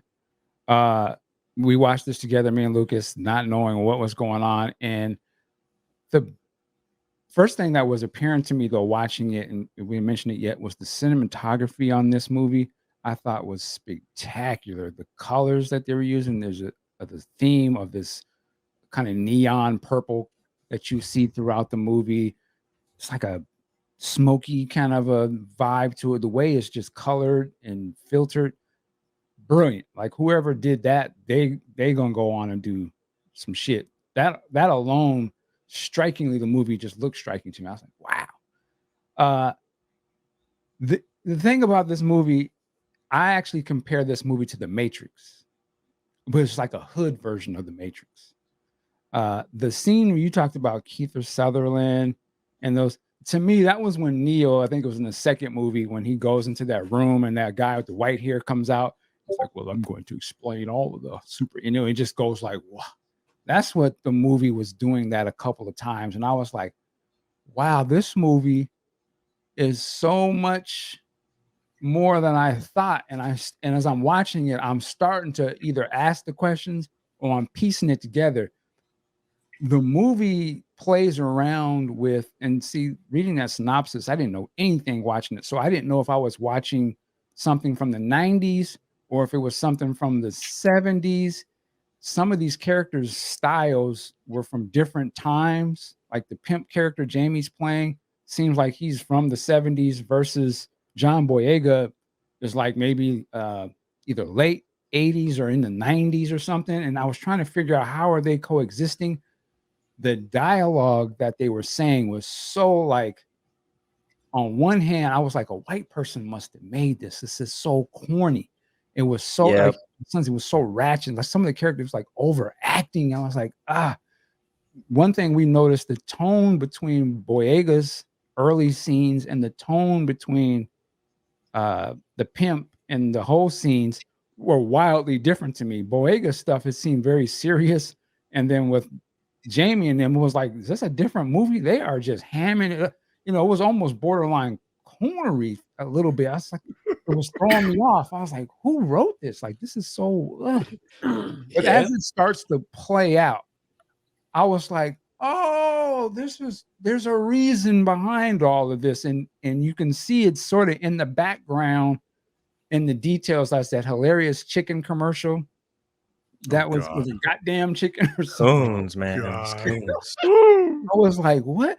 But And it the was so store many got little- drinks. Yeah, there was so many little details, and even the music was part of the details. First it was very Atlanta music, and then it would jump into some 70. I was like, wow, but they were jumping with different times. Like there was a point where they were playing a very muted version of Albie Shure's Night and Day, and I was like, is that Night and Day? And I was like, well, how is that playing in this time? So you couldn't figure out what was going on. And even the street worker character, she was super ratchet, but when she was just blah, blah, blah, she would say buzzwords from now, like blockchain and different tech terms. I was like, how does that character know that? That makes no sense. But as you watch this movie, I feel it was expertly written and laden with, I mean, it was slapping you over the head with message, but in a very slick way, and a very like, at first you like, I was like, are they laughing at us or laughing with us? But then I realized, no, it's not really either one. They're really pointing the mirror and say, yeah, this you. Like, yeah, you know, there was the whole music part. You know, does it have an influence? You know, some of the things that we do with our hair and different. I was like, wow, y'all doing that. Y'all hitting a little below the belt. I was like, whoa. And you start to realize what's going on with this movie. I thought this was brilliant, man. There's parts where it kind of got us slow a little bit, maybe in the beginning of the third act, but it picks up and it just stays. I thought it was brilliant. I'm just rambling. I thought this was expertly written. I thought it was super cutting edge satire, particularly black Twitter, all the little stuff that people talk about. This hit it nails on. This is everything, like you said, this is everything Jordan Peele really wish he could do. In my opinion. Come on. This was way over. These people who put in Jamie was incredible. He was playing, so he was so over the top. But some of the stuff he was saying was so funny to me. You could tell they just let them kind of go a little bit. I thought he nailed it, man. I'm gonna be finished. And just to say, I'm gonna have to watch this again because there's so much going on. It doesn't seem like anything was thrown in there as a waste. Like every little thing was super meticulous, in my opinion. I just thought it was great. And the ending, I don't want to say, but I was like, oh, I could watch that. Like when they shifted, you know, I said, you know what? Because early on in the movie, I was like, man, Boyega, I was like, I can't really have the real FBA. He's a foreigner and he's doing a great job, but I didn't really believe that he was that type of character. But when you because you used to Finn, well, Finn, but when I watched the story, I'm like, well, it makes sense why he's like that. Even the girl, I thought she was miscast at the beginning. Now I get it. I was like, they were doing that on purpose. And when you see the end, I was like, oh, this boy can act. Because I was watching it and I was like, yeah, they captured I'm like, was it about to be snowfall? Boy, I said, oh, okay. This is when that little boy walked up like that, I was like, okay, who did their research? yeah, they Who nailed did it. their research? It looks I like mean, it's on some bullshit when you first watch it though, but I think it's by design. That's my opinion. I'm curious, Big Sexy. I wanted to speak on that music because they were hitting on almost every song, but the one that hit the most was when Love Hangover by Diana Ross came on. If there's a cure for this, I don't want it. I was like, yeah, I forget my language. I was like, these niggas don't miss. They just don't. Because that was just the perfect song to encapsulate that scene where I'm like, oh man, they hit. You know, I mean, they mentioned this real quick. We'll go to Big Sexy. We were talking when we were watching the show. We would stop the movie at times and start talking about it.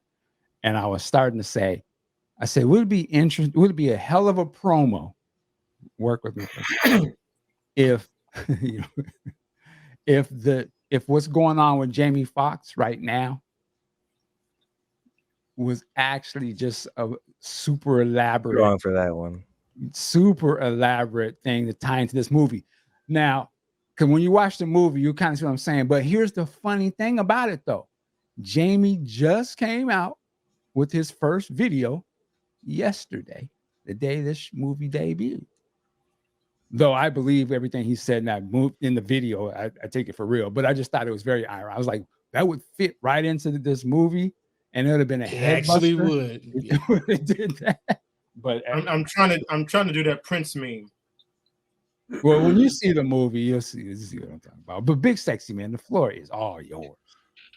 Well, let's see. There was a lot going on in the film, but I disagree with the visual appeal of it. I mean, the colors may have intended to be vivid like that, but it looked grainy as hell to me at some spots. Yeah, there was a film grain. Yeah, because if that's what they intended to do, then they got it. They definitely got that down. You know, it started off as comedy. I can't see it being a futuristic setting at all. But again, I see the differences in the way certain characters spoke and whatnot.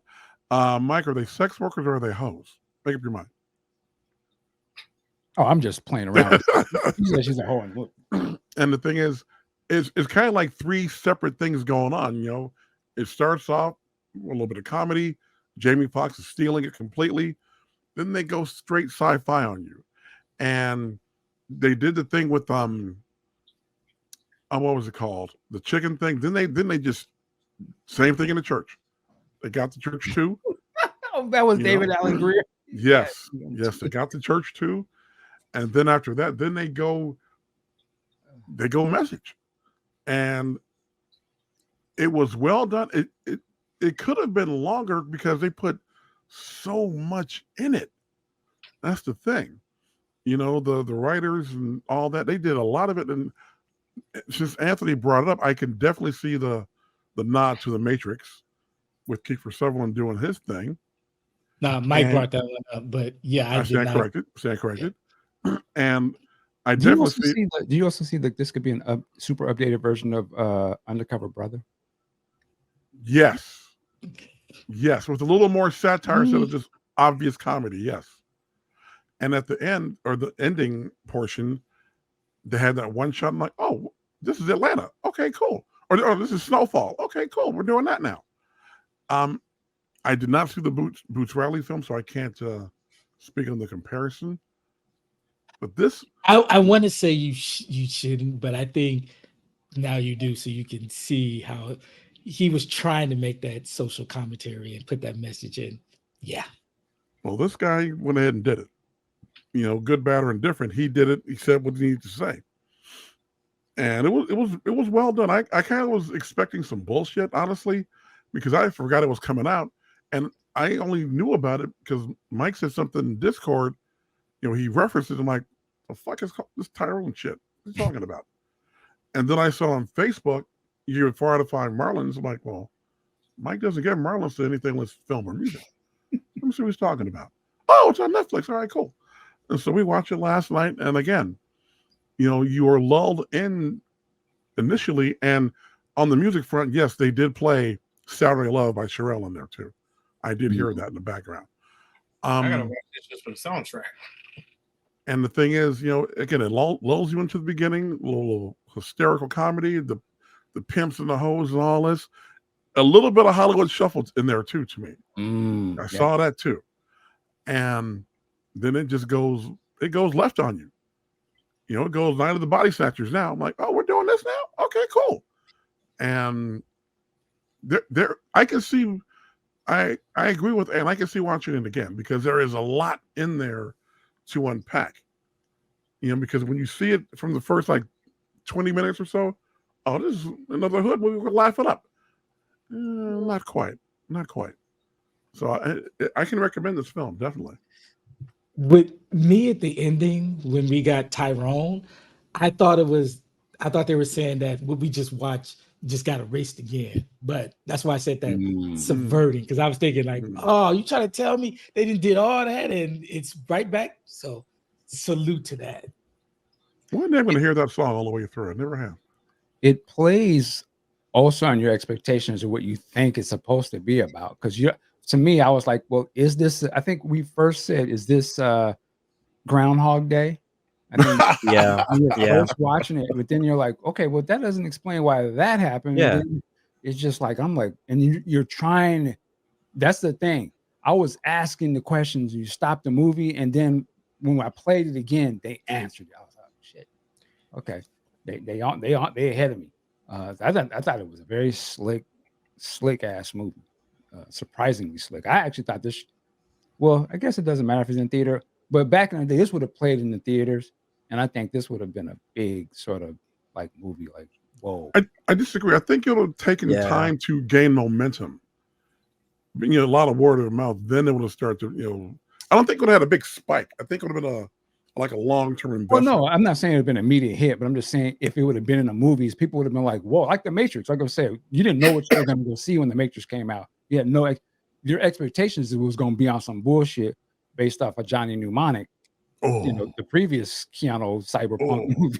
So you didn't know it was going to be a headbuster. To me, this was I thought this was going to be on some bullshit, and it was kind of a headbuster. I was like, whoa, this is like The Matrix. The trailer they show the chicken commercial, and I thought that was a movie. I thought that was entirely what it's about, but yeah, it's completely different. Just weird marketing. Johnny Mnemonic, another classically god awful film. I just god awful.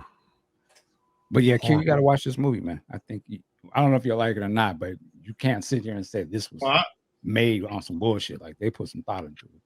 I loved Undercover Brother. So I just feel why it got to be about pimps and hoes and shit. That's what I don't get. I don't get that. You have to watch a movie. You asked, and that's why we were watching it. It's like, this is Conan. Like, what? It's funny, but it's like I don't. And again, I get why I would say this sounds like some white person. This is not funny to me. Like this. They use the coon stuff, they use that, and then they say they actually explain why they're acting like that, in later on in the movie. It makes a lot of more it makes much more sense. But yes. I actually will say I know I'm just speaking off the top. This might be one of the better movies I've seen on Netflix. Of the movies that they've put out, I can't think of any other movies that I really, really loved from Netflix. You mean like an original Netflix production? Yeah. Mike, Train to Busan. Hello. That wasn't from Netflix. that's not Netflix. That's not Netflix production. They just showed. They just bought it. Yeah. They just bought the rights. Okay. You mean produced by Netflix? Okay. Yeah. That's right. That's crazy how they put that out. What about Bird Box? That was cool. I didn't like it as good as this at all. I'm not blaming it. It was cool. Well, this was great. I mean, salute to John Boyega, Jamie Foxx. I'm sorry, what's the girl from Slave Play? I always be saying it. Tiana Parrish? Yeah. Marvels. At first, I hated her in this movie. I think me and Lucas was like, man, if she don't shut the hell up. But I give her props. Kiefer Sutherland. The brother that was from P Valley. He kind of played the same P Valley is crap. Okay, that's some crap, man. It's ratchet as hell, but I don't watch it no more. But I liked it. Sounds disgusting. You don't even know what that is, son. Don't worry about it. Yeah, it is. You're not missing anything, Lucas. Very disgusting. Trust me. You're not missing Stay away anything. from that. They in them books. All right. Let's see. One last thing in this movie. Remember, you guys, there was the parts in the movie where those certain characters were out there naked walking around. Yeah. You know what I thought would have been really super slick, and I was calling out the Erykah Badu song before they even. I was like, I wouldn't be surprised if they played this song in the movie. But during the part where those people were out naked, I thought they were going to pull the window seat video that Erykah Badu did. Remember when she was walking outside naked? Yeah. It almost looked like they was going to show, because the way they shot it, I was like, oh, they're about to show Erykah walking with her ass out like these other guys, and maybe they'll play the song then or something. But that didn't happen. But yeah, this movie is incredible. Give them props, man. Totally surprised. All right. Any other new movies? Nobody's seen Oppenheimer yet? Oppenheimer, excuse me. It's Oppenheimer. I have not seen it yet. I'm hearing a lot of the imitation straight to video version. But anyway. I see. I'm seeing a lot of talk about it online, but I have not seen it yet. 3-hour epic, apparently. See, damn that. I'm waiting for streaming. Because if I'm going to be all locked in for 3 hours, I'll do it at the house, not in the theater with a bunch of peasants. You're missing the theater experience. Endgame though? What? Didn't you go see Endgame? That's different. That's Avengers Endgame. That's different. Ooh, Whole other ball game. Different. Come on now. Okay. That's Avengers Endgame. I hear the opening song, Mr. Fantasy, Dear Mr. Fantasy, and I still just it takes you right to that movie, man. Don't play with Endgame. Well, Robert Downey Jr. is in both of these What movies. song? The opening song at the beginning of Endgame is called Dear Mr. Fantasy by Who's singing? Traffic. Lead singer was Steve Winwood. I know Steve Winwood. I don't know that band. Okay. Non-music, no one answers. Have we talked about did we do a Flash review with all of us on here? I haven't seen it. I didn't. Have you seen it, Q? Yeah, I saw it. I saw it first day dollars. Oh, Q got burnt. hey. Well, I saw it too. I recently just bought it. I was watching it again the other day. Well, Q, I never heard what you thought about the movie. What do you think about the Flash? I thought it was trash. Rightfully so. Wow. It was. I didn't like it. I can't remember anything I liked about the movie. Everything that I said, I predicted, at least for me, came true. I thought the biggest waste was Sarah Callie. Is that how you pronounce her name? I didn't like the idea of her playing Supergirl anyway, but I see they were doing an alternate take, which is okay. But I don't know. She may be a great actress. They didn't give her anything to prove it in this movie. She just scowls and she. I mean, some people made the argument that, well, this is a different super being. They weren't raised in Kansas. They were raised in an underground facility. I get all that, but still, she was boring. I have a bias against Ezra Miller to begin with. He looks goofy in the costume. I don't know who. He needed to get a running coach because I don't know who taught him to run or how the DP and the director were looking at him running all this bullshit when he gets starting to run, when he does all this bullshit. What is that? Why does he have to do that? So that's a nitpick. That's a nitpick. But I can't remember what I didn't like about this film. Some of the graphics were horrible. When they showed Christopher Reeve, I was like, is that a mummy of him? Is that a Tussauds wax figure of him? What they created a digital face for that Renaissance Flash scene or whatever. For who? For the original Johnny, what was it? Johnny Quick? Johnny Quick is in this? Or not John John not Wesley. Jay Sorry. Garrick. Jay Garrick? Yeah, Jay Jay Garrick. Garrick? Sorry, not John. Jay Garrick's in this? Yeah, but it's A lot of people trash. are in this. They have an entire. Okay. They have a scene where they show all of the The superheroes, Flash from, like, lineage? Oh, shit. Okay. but it's super trash. Reeve is in this. So it's nothing like Flashpoint then. Nothing. Well, They have Loose some and vague. elements, but yeah. Loose. So I should wait for the The cheap whole- streaming. The whole Yeah. the whole double the younger Ezra, or maybe not younger, but the goofy Ezra. The only thing I say about that is amazing CG. I don't know if it's CGI effects, but amazing green screen effects. Where maybe it was CGI where they It's planted. CGI Yeah. actually. They show it was a different actor. They just put. Oh, boy. Didn't And they put shoot it Ezra's face 2 on it. times? Say it again. They shot the movie twice, I think, like for the double Ezra Miller or whatever. No. Actually, it was a whole. Remember, we were watching her making up. It's a whole other actor. They put. Oh, so how did they even get the voice? Well, he's voicing it over later, but the guy's saying Oh. it when they're recording it. Yeah, he had another scene in the movie. They let him be in another scene. So in the did the movie. guy that was in the movie? Did they put a green mask on him or something to mat his face on? Not for the making scenes I show. You know what? He had some new thing. It was attached to his back, and it came up and it kind of sat like this or something. It was some. For as much as it was obviously terrible CGI in it, some of it was like, whoa, CGI, because I thought that was shot twice with Ezra too, but it wasn't.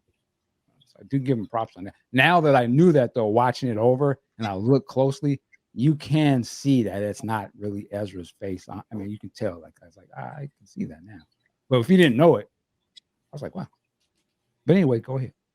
I just thought that there were a lot of plot holes, in my opinion, and what made the movie interesting to me was not two things. Michael Keaton's Batman, which they didn't do anything cool with him either. And I thought they were going to maybe go back throughout the Man of Steel, Aquaman, I don't know, all of the DCEU and show us different scenes. Why they chose to focus on Michael Shannon's Zod, I just thought, why are we freezing it in this moment in time? What was it about Zod in Man of Steel that we said, okay, we're going to base the entire third act of this film on that particular element of the DCEU?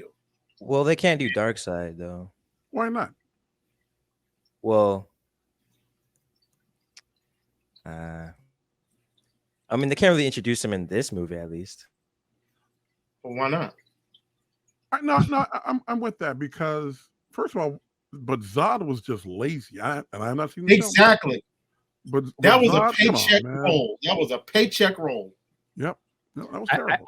think they might have went with that because I think the original intention of this movie was to roll into Man of Steel 2 is what they're saying now. So a lot of that stuff got cut. The Henry Cavill would have been a part of this. They didn't do, and they pulled out a lot of stuff. So I think that this movie falls in the same way a lot of the other WB movies. It got hacked to hell.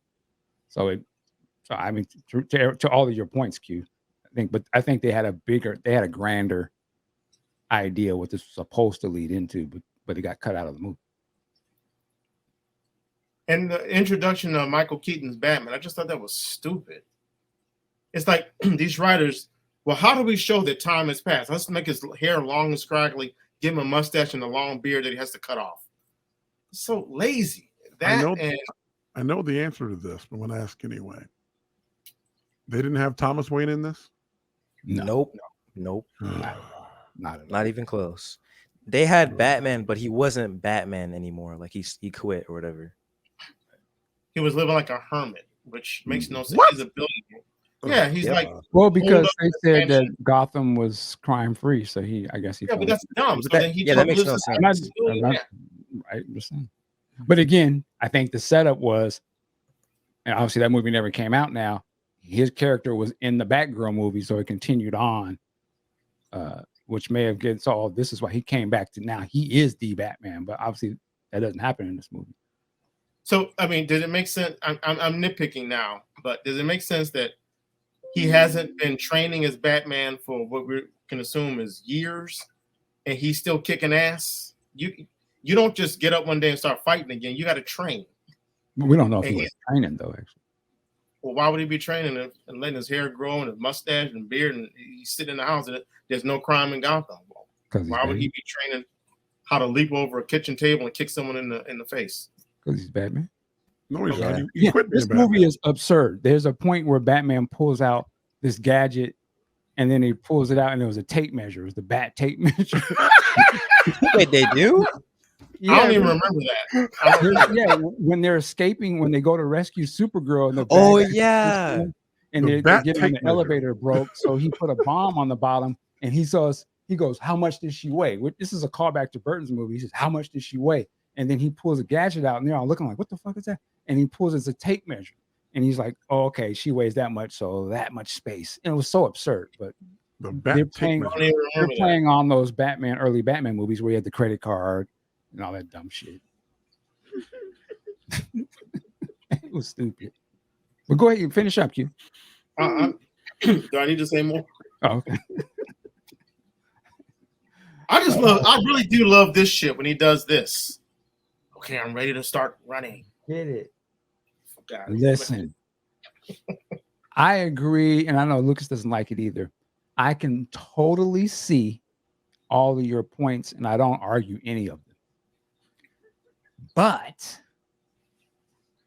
I bought this movie. I enjoyed it when I saw it, though it was full of all the foolishness you just described. The reasons why I like it really, and the parts that I have watched of this movie, I love because Ben Affleck, Batman, busts into this movie at the beginning. I thought that shit was fun and dope as hell. He's on the bike chasing in that whole action sequence with the Justice League. Even when Wonder Woman comes on, it's hella hokey, but I just love to see these characters on the screen. I was just like, okay, it was dope to me. I'll watch that part. And even the part with Keaton when he's kicking ass, and I agree with you, Q, it don't make no sense. Because he just jumps right back into beating everybody's ass like you said, like he was just doing it the day before. But it looked cool. This movie looks cool to me at certain points, though it is a mess at times. But I will say, I loved Ezra Miller in this movie. The annoying Ezra Miller and the non so annoying version. But I can see how some people would be turned off by that completely. I don't disagree with that, but I enjoy it just because it's stupid. It's not a great movie, but I'm adding it to my collection because I will forever watch the intro. And I love the way, and I like some of the humor in this movie, and I love Ben Affleck as Batman. So anytime they're gonna give it to me, I'm gonna take it. I thought he was dope in this, even though sometimes his Batman was a little out of character from the Zack stuff, but I like it for that. But it's not a great movie at all. I wouldn't disagree with anything. Another thing. This is another nitpick. It looks fantastic though in 4K. Ugh. Just like Man of Steel, when they introduce Supergirl, it's just they get her out of the underground bunker. And okay, That's what Flashpoint did. Huh? That's what Flashpoint did, though. No, I get that part. I mean, other than the fact it was a guy instead of a woman, but she comes out, she's throwing people around, killing people wantonly. Okay, it makes sense because she's not the Superman that grew up in Kansas, right? But the thing is that whenever you put Superman, whatever on screen, I feel like there needs to be a grand entrance. They didn't do it in Man of Steel, and here Batman grabs her and they grab her suit. I don't know why they have the suit laying in the jail cell, and then all of a sudden you just see her. Okay, I'm wearing a suit and I'm flying. Boom, let's move on with the story. I'm like, introduce the character the right way. Damn. That's kind of what they did in Flashpoint, though. Superman was locked deep down in the bunker and all that. And they get him out. He doesn't know what's going on. And the first thing he does when he hits that sunlight is take off. And he didn't know he could fly. And then he comes back and handles some business. Well, I mean, right, but the comic book panels are frozen in time. The images that are frozen in time. This is a visual medium. Use the visual medium to introduce an iconic character, even if it is Supergirl. It's still part of the super family, and put them on screen the right way. Have her rip open the shirt. Maybe not that, but something to say. You know what I'm talking about. Rip open the shirt to show the S, and that wouldn't work here because she didn't. You know what I'm saying? Some type of introduction that says we are dealing with an iconic IP right now. So I'm just curious. You said to do that. It. So can you give us an example of exactly how to do this introduction properly? I don't remember much of the movie. I just remember they're at some house or a lab, and all of a sudden we just see her floating in air. So I mean, Well, they huh? actually introduced her later though. Like she talks about like where she's from and what the symbol means. No, but I'm talking about when we first see her on screen. When we Ah. first saw Christopher Reeve as Superman, he was in a Fortress of Solitude, and he's standing on that platform on a wide shot, and he does that flying scene. You probably don't remember, probably don't know Lucas, but he does that flying scene and banks perfectly. That's an introduction. And then when we first meet Superman as a character in a scenario, he's saving Lois Lane from falling up the side of a building. That's how you introduce Superman. You don't just say, in Man of Steel, it was just, okay, General, I'm here to talk to you. That wasn't how we saw Superman. But I mean, Man of this is, Steel. I'm talking about Man of Steel. He came out of the he went to he see came out of the Superman. cave Yeah, and he came out of learned how to Fortress of fly Solitude. and he did all that Yeah, I was like, zooming around the world. Dun, dun, dun. Got down on his knee. That was epic as hell. What are you talking about? Pew. Okay, all right. So I might be accused of moving the goalposts. I guess I'm saying when we introduce them, I would have liked to have seen. I'm talking about Man of Steel. You're right. He does do the flying scene. He's learning how to fly. But then when he's introduced to the world, if you will, it should have been something heroic, not just standing there floating in front of the army. Same thing with Supergirl. I think you are imprinted with Christopher Reeve, Superman the movie, which I'm not mad. That was iconic at that time. But Well, think about any superhero that's introduced in a film. When we first met Spider-Man, Tobey Maguire, or when we first met Iron Man. I don't remember. Well, what about the Flash then? Huh? Or what about Ezra Miller's Flash then? Like, I can't remember how we first met him. It was in He did BVS, in BVS. and he looked crazy. He was in a dream that Bruce was having. Oh yeah, see, but that's why I like that movie, because just like you don't know what the hell is going on. But anyway, so you so what's your better entrance? Go ahead. What's your thoughts on the origin story that they made up about the Flash? Oh, I gotta hear this. Like when he saved that, when he you could. The origin story in this movie. Yeah. I'm not sure I understand the question, but I'll answer the best I can. I don't have a problem with his origin story in general. I'm trying to remember the scene you're talking about in this film. It was when he talks about how he was like trying to save people in the invasion, and he saved that one kid or whatever from his father. Like his father was trapped. Oh, you remember they go back to Man of Steel, kind of like the same way with BVS at the beginning goes back and shows it from Batman's point of view. This movie shows it from the Flash's point of view. What happens in the movie then? I remember he tells himself, he says, I was there when Zod came to Metropolis and I was just learning my powers, and he had a different suit on. Yeah. He was running, he tried to save that little kid, and it shows that he was there during the climactic Superman scene in Man of Steel. I don't remember any of that. Yeah, it was probably went over your head. No, I'm not saying it in a bad way. There's just a lot of bullshit. There's a lot of shit they're throwing in this movie. But that's why I like this movie, because it's so influenced by Zack, even though it's whack, but it's tied to that. Like they won't give it up. So DC drops all the bomb. I want to remember this. I don't want to feel like I'm going crazy. What? Tell me again. What was he looking like? Or he had like a suit, almost like Spider-Man, how he had the different kind of suit before he got his real suit. Yeah. And he was running through in the city, and did it burn up or something? Say it again. His original suit, did it burn up? I seem like he had on the suit. And it did. I just remember, I thought that was clever. I still don't remember that well, but Warner Brothers again shows they don't know shit about the comic book characters. Apparently, don't read the damn books, or don't follow the books, or they just fire people that actually follow the books. Yeah. When they're making it, then they go a different direction. What about the ending? Oh yeah, that was tragic. Will we see all the Superman characters?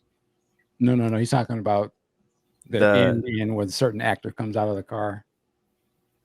Oh, that was some Tim Burton Planet of the Apes right there.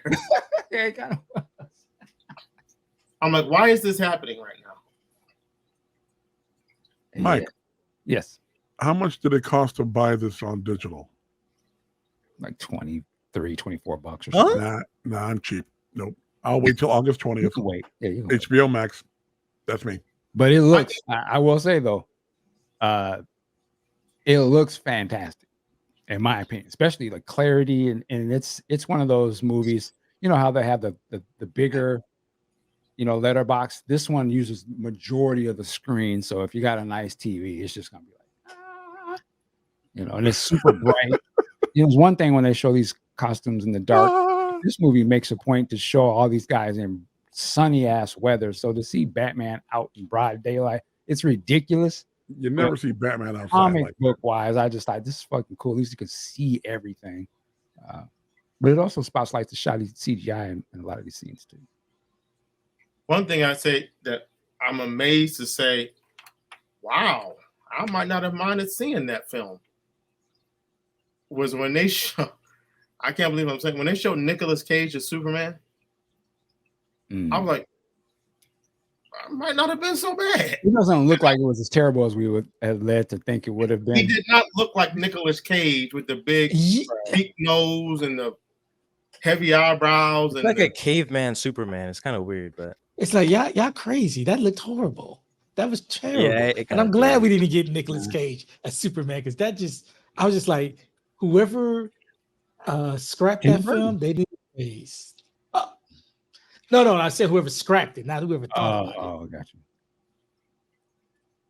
I'm not saying I would have liked it, but I'm saying it did not look as horrible as I'm not talking about the CGI. I'm just talking about when I saw Nicolas Cage and Nicolas Cage, the Nicolas Cage's features were not as bad as I thought they would be for a Superman character. Because it wasn't Nicolas Cage and they created that in CGI. Yeah, I don't know. I just think the idea of it wasn't as absurd as I thought it would have been. Looking at it, I was like, that probably could have worked. It couldn't have been no worse than some of the shit I would say it's for this movie personally. I think when people look back on it after all of the hoopla, I don't think it's an absolute trash. This is no more trash than Thor or some of these other movies, in my opinion. I'm sorry, I enjoyed this. I enjoyed the film. So I'm the one in the 99. And did you read Flashpoint? Yes, I read Flashpoint, but okay. I'm about to get on my soapbox. Uh-oh. Got it. Let's You old heads need to let the shit go. Talk your talk. Let it go. Really? Fuck all this canon adaptation. Really? Fuck it. Let it go. Like what's his name? Kylo Ren said, it's time to let the past go. It's time to let the old ways go. What's great, if you love the story in the book, God bless you. Go to the comic book store, pick that shit up and read it again. But if it's getting adapted to a film, let it go. Hold on. I mean, I would agree with that. Personally, hold on. Me personally, I don't want to see a one-to-one adaptation of the story. I want some type of twist on it. Now, I will hold you to the fire if you do this twist and the shit is whack. But I'm okay with not doing straight adaptation, not going to straight canon, because as we've fucking seen in Iron Man and Civil War and Winter Soldier and Black Panther and Infinity War and Endgame, when they have taken liberties with the original story, the shit actually was better. Iron Man with a Jarvis AI, better. The reason why Thanos wanted to snap half the universe, I love, this is the shit I want to do over than I'm trying to get this bitch I'm simping on. Because that's the comic book story. That's the comic book story. I'm going to kill half the universe so this bitch that don't even talk to me might want to give me some. That would have been funny. That would have been terrible. Stop. So come on. We got I agree. No, I disagree, because Flashpoint isn't even 6 or 7 years old yet. That's the thing. Everything else you mentioned, Got Man, that some thing's over time 10 behind it. years old. Come on, Flashpoint is Mark. not And too you're old. the comic book guy. What about the villain or the twist? You know, the twist of the story. Yeah, Zod, bullshit. No. They don't have the Reverse Flash, but they have another version of Ezra Miller, basically. What are we talking about? No reverse The- I Flash either. didn't. Yeah, no I Reverse Flash didn't at all. mind it. My only problem was I had seen that in season 3 of The Flash. Yeah, that show is Crap. that's so sad. Yeah, It's What so a that- loser. Because They like even when have- it was done, I was like, wait a minute, I saw that on the TV show. So Yeah. it didn't feel fresh. I have a question. I know I have been a stickler about canon, and I think people don't understand still what I mean by that. Like, for example, the AI Jarvis, I think that was clever. The fact that Scott Pym didn't invent Ultron I'm in sorry, the who? MCU, it was Henry. It was Tony Stark that invented Henry Ultron. Pym invented Hank Ultron. Pym, same thing. You said Scott Pym doesn't exist. Huh? Scott Pym Scott You said doesn't Scott exist. Pym. I said Scott Pym. Yeah. Yeah. I meant Hank Pym. I don't have a problem with that. What I have a problem I'm gonna with do is that when next they. time I get something wrong. Well, I meant that. Sorry, bro. Okay, we I'm, can clap back, but I'm not going to. But when they change the basic nature of the characters, that's the canon I'm talking about. For example, I don't know how anybody who is a fan of the Flash could look at Ezra Miller's depiction of the Flash and be like, "That's dope," because he plays Barry Allen as a goofy, no offense to anybody, autistic, socially impaired character. That's not Barry that I know of. The Grant Gustin Flash on the TV, even though that show got progressively worse, is way closer to the Barry Allen Flash. And I didn't read the Flash that often. I didn't mind the character, but I did read some DC. I grew up with Marvel, but that is the Flash that he's smart. He's a scientist. He is a CSI expert. This guy acts like he can't get out of a room without tripping and breaking his nose. I don't know how anybody looked at this beatnik character and said, "Oh yeah, that's the Flash." I don't understand that. well, I agree. I said that, but I don't know much of the Flash character, so I have no point of reference. But to your point, like you said, I guess if I did, I probably would have rejected. I mean, when we first saw the Flash, it was in what movie was that? Where Wonder Woman is showing all of the different videos. Yeah, Mhm. BVS. Was that BVS? Mhm. And we Yeah. see some guy standing. We see they show the Flash. It's a closed circuit video of a convenience store, and he's wearing a man bun. I'm I like, whose think- Flash is that? I think what they were trying to do was like he's like some guy on the run or something, or he doesn't really understand his own powers. I think that's what they were trying to do. Like he was scared of his own powers. I don't know, man. It's just That's what you Batman got v out. Superman. Well, it's the same movie that gave you the Luthor that it gave you as well. I don't think the whole point of what Yeah, Zach- that was horrible too. right. But I'm saying the whole point, he wasn't trying to do the comic like that. You know, that's for another iteration to be comic accurate. Because obviously that Luthor is not comic accurate at all. Lex Luthor Jr. He might have been comic accurate, but not Terrible. OG Lex. Well, isn't Lex Luthor like the smart, like the evil smart guy? Like he knows everyone's secret type of guy. Lex Luthor is like the Reed Richards. Whoa, DC, whoa, but he's a whoa. villain. Yes. Here we go. Here we go. Yeah, oh, No, he is. no. Lex Lex Luthor Luthor could be Reed Richards' pet. He is not anywhere in the same universe intellectually as Reed Richards. Slow your roll. I have to disagree with you. That's fine, and you'll be wrong. Lex Luthor is a criminal genius. I'm not saying he's not a criminal genius. I'm saying he's not in Reed Richards' class. No.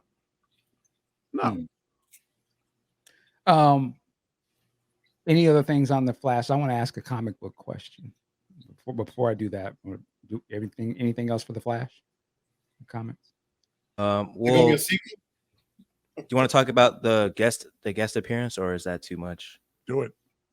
Oh, go ahead. Do it. Yeah, movie's been out. George Clooney at the end of the movie. As what? as Batman. Bruce Wayne. Yeah, as Bruce Wayne. But it's so weird because they have him at the end and they don't tell you like who's going to be the next Bruce Wayne or whatever. They just keep it that way. They don't change it. Well, the next Bruce Especially- Wayne is Well, gonna we be- don't- it's, what's his name from Twilight? No, Robert No, Pattinson. that's no. Elseworlds. That's Elseworlds. Yeah, See, I Okay, can. And then- I'm lost then. that crap Joker and the the metrosexual Batman are in Elseworlds. They're not in DCU continuity. Okay. The crap Joker. Oh, Okay. you mean Joaquin Phoenix? That wasn't the fucking Joker. Let's not even have this fight. I mean, it's just a more psychological look at the Joker. I don't think It Heath was- Ledger was. It wasn't the Joker. I don't think Period. Heath Ledger was the Joker either. Calm down, man. Joker 2 coming soon. Heath Ledger was killing people. This guy was a little misunderstood, mental wacky guy. Well, It isn't that the was not Joker though? The Joker Joker is is a mentally- homicidal maniac. Isn't He he shot a literally guy on live insane? TV. That's homicidal. Yeah, isn't he He literally shot- insane? He shot a guy. But he was Yo. just becoming the Joker. Yeah, You he's look just at become the Joker. Yeah. what the Joker's done. Let's see. Poison the water. I have to supply. agree with Mark. There was God. nothing in that portrayal of was it Arthur Friend or whatever. Whatever his name is, That- Joker. There was nothing in that story that leads me to believe that None. is becomes the maniacal None. Joker that we got. Nothing. He's a loser dreaming up having a whole ass imaginary relationships with women. Well, because he's mentally ill. He's not some buff guy who fights Batman. That's not Joker, right?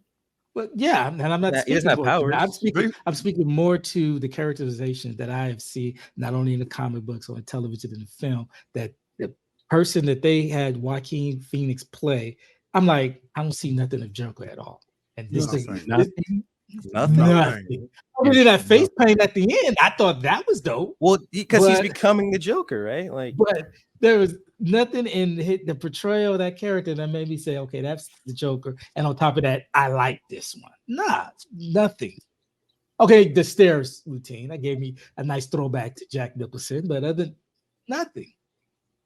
Well, maybe this is a newer version of the Joker. yeah, that too. Hey, I'll keep take that it. in But the Elseworlds. the other thing is, which really upset me is, don't hand me a film called The Joker and I get like 10 minutes tops of The Joker. It should have been called The Origins of the Joker. I guess that's what it should have been called. Yeah. Well, I think Joker 2 is gonna be exactly good. What it was called, and it worked with people like they. Yeah, you're right. Works. $1 billion. It was a in good that. movie.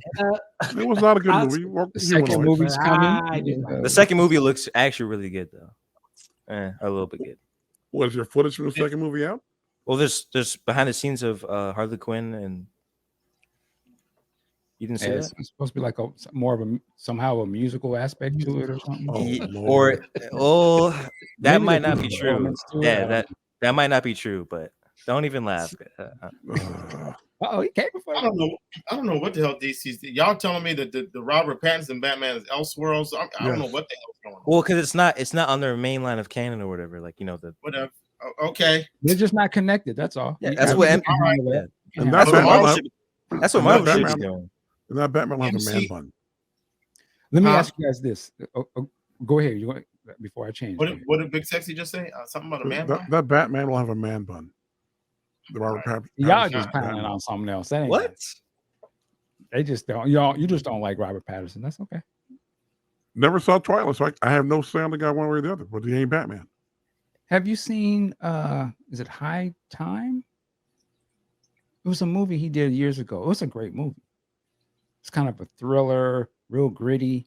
His brother gets arrested or something in I Rikers. think we talked about that, and We have someone here talked about said, this many someone times. here said that's why they could see him playing Bruce Wayne. Yeah, I say go watch that movie. It was great, and he's great in Tenet, in my opinion too.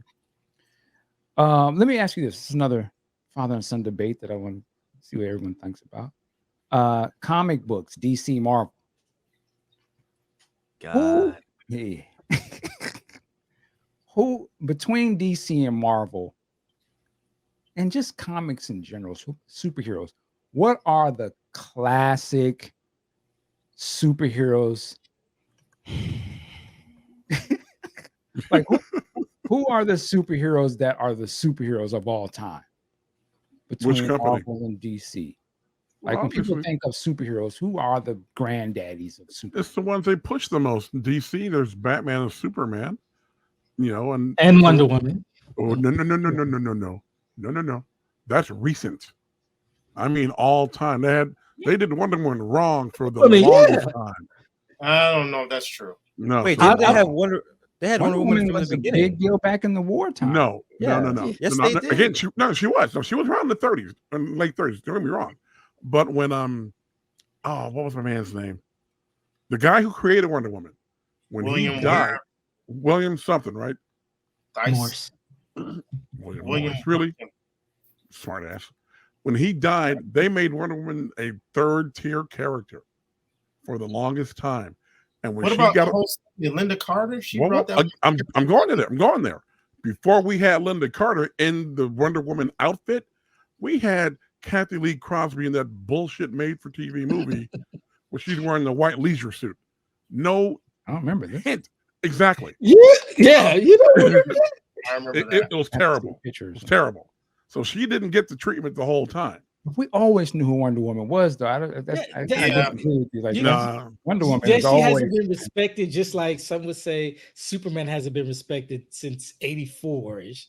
But the thing is, if they gave you 10, oh my God, I'm having a brain fart. They gave you 10 lines and said, put in the 10 most popular or the most iconic comic book characters, Wonder Woman's going to be on that list. I in the would- 10, would- yeah, I'll give you that. I'll give you that.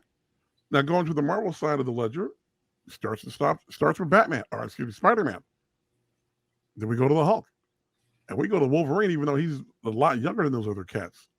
What's on your mind, Lucas? I think it starts with Captain America, actually.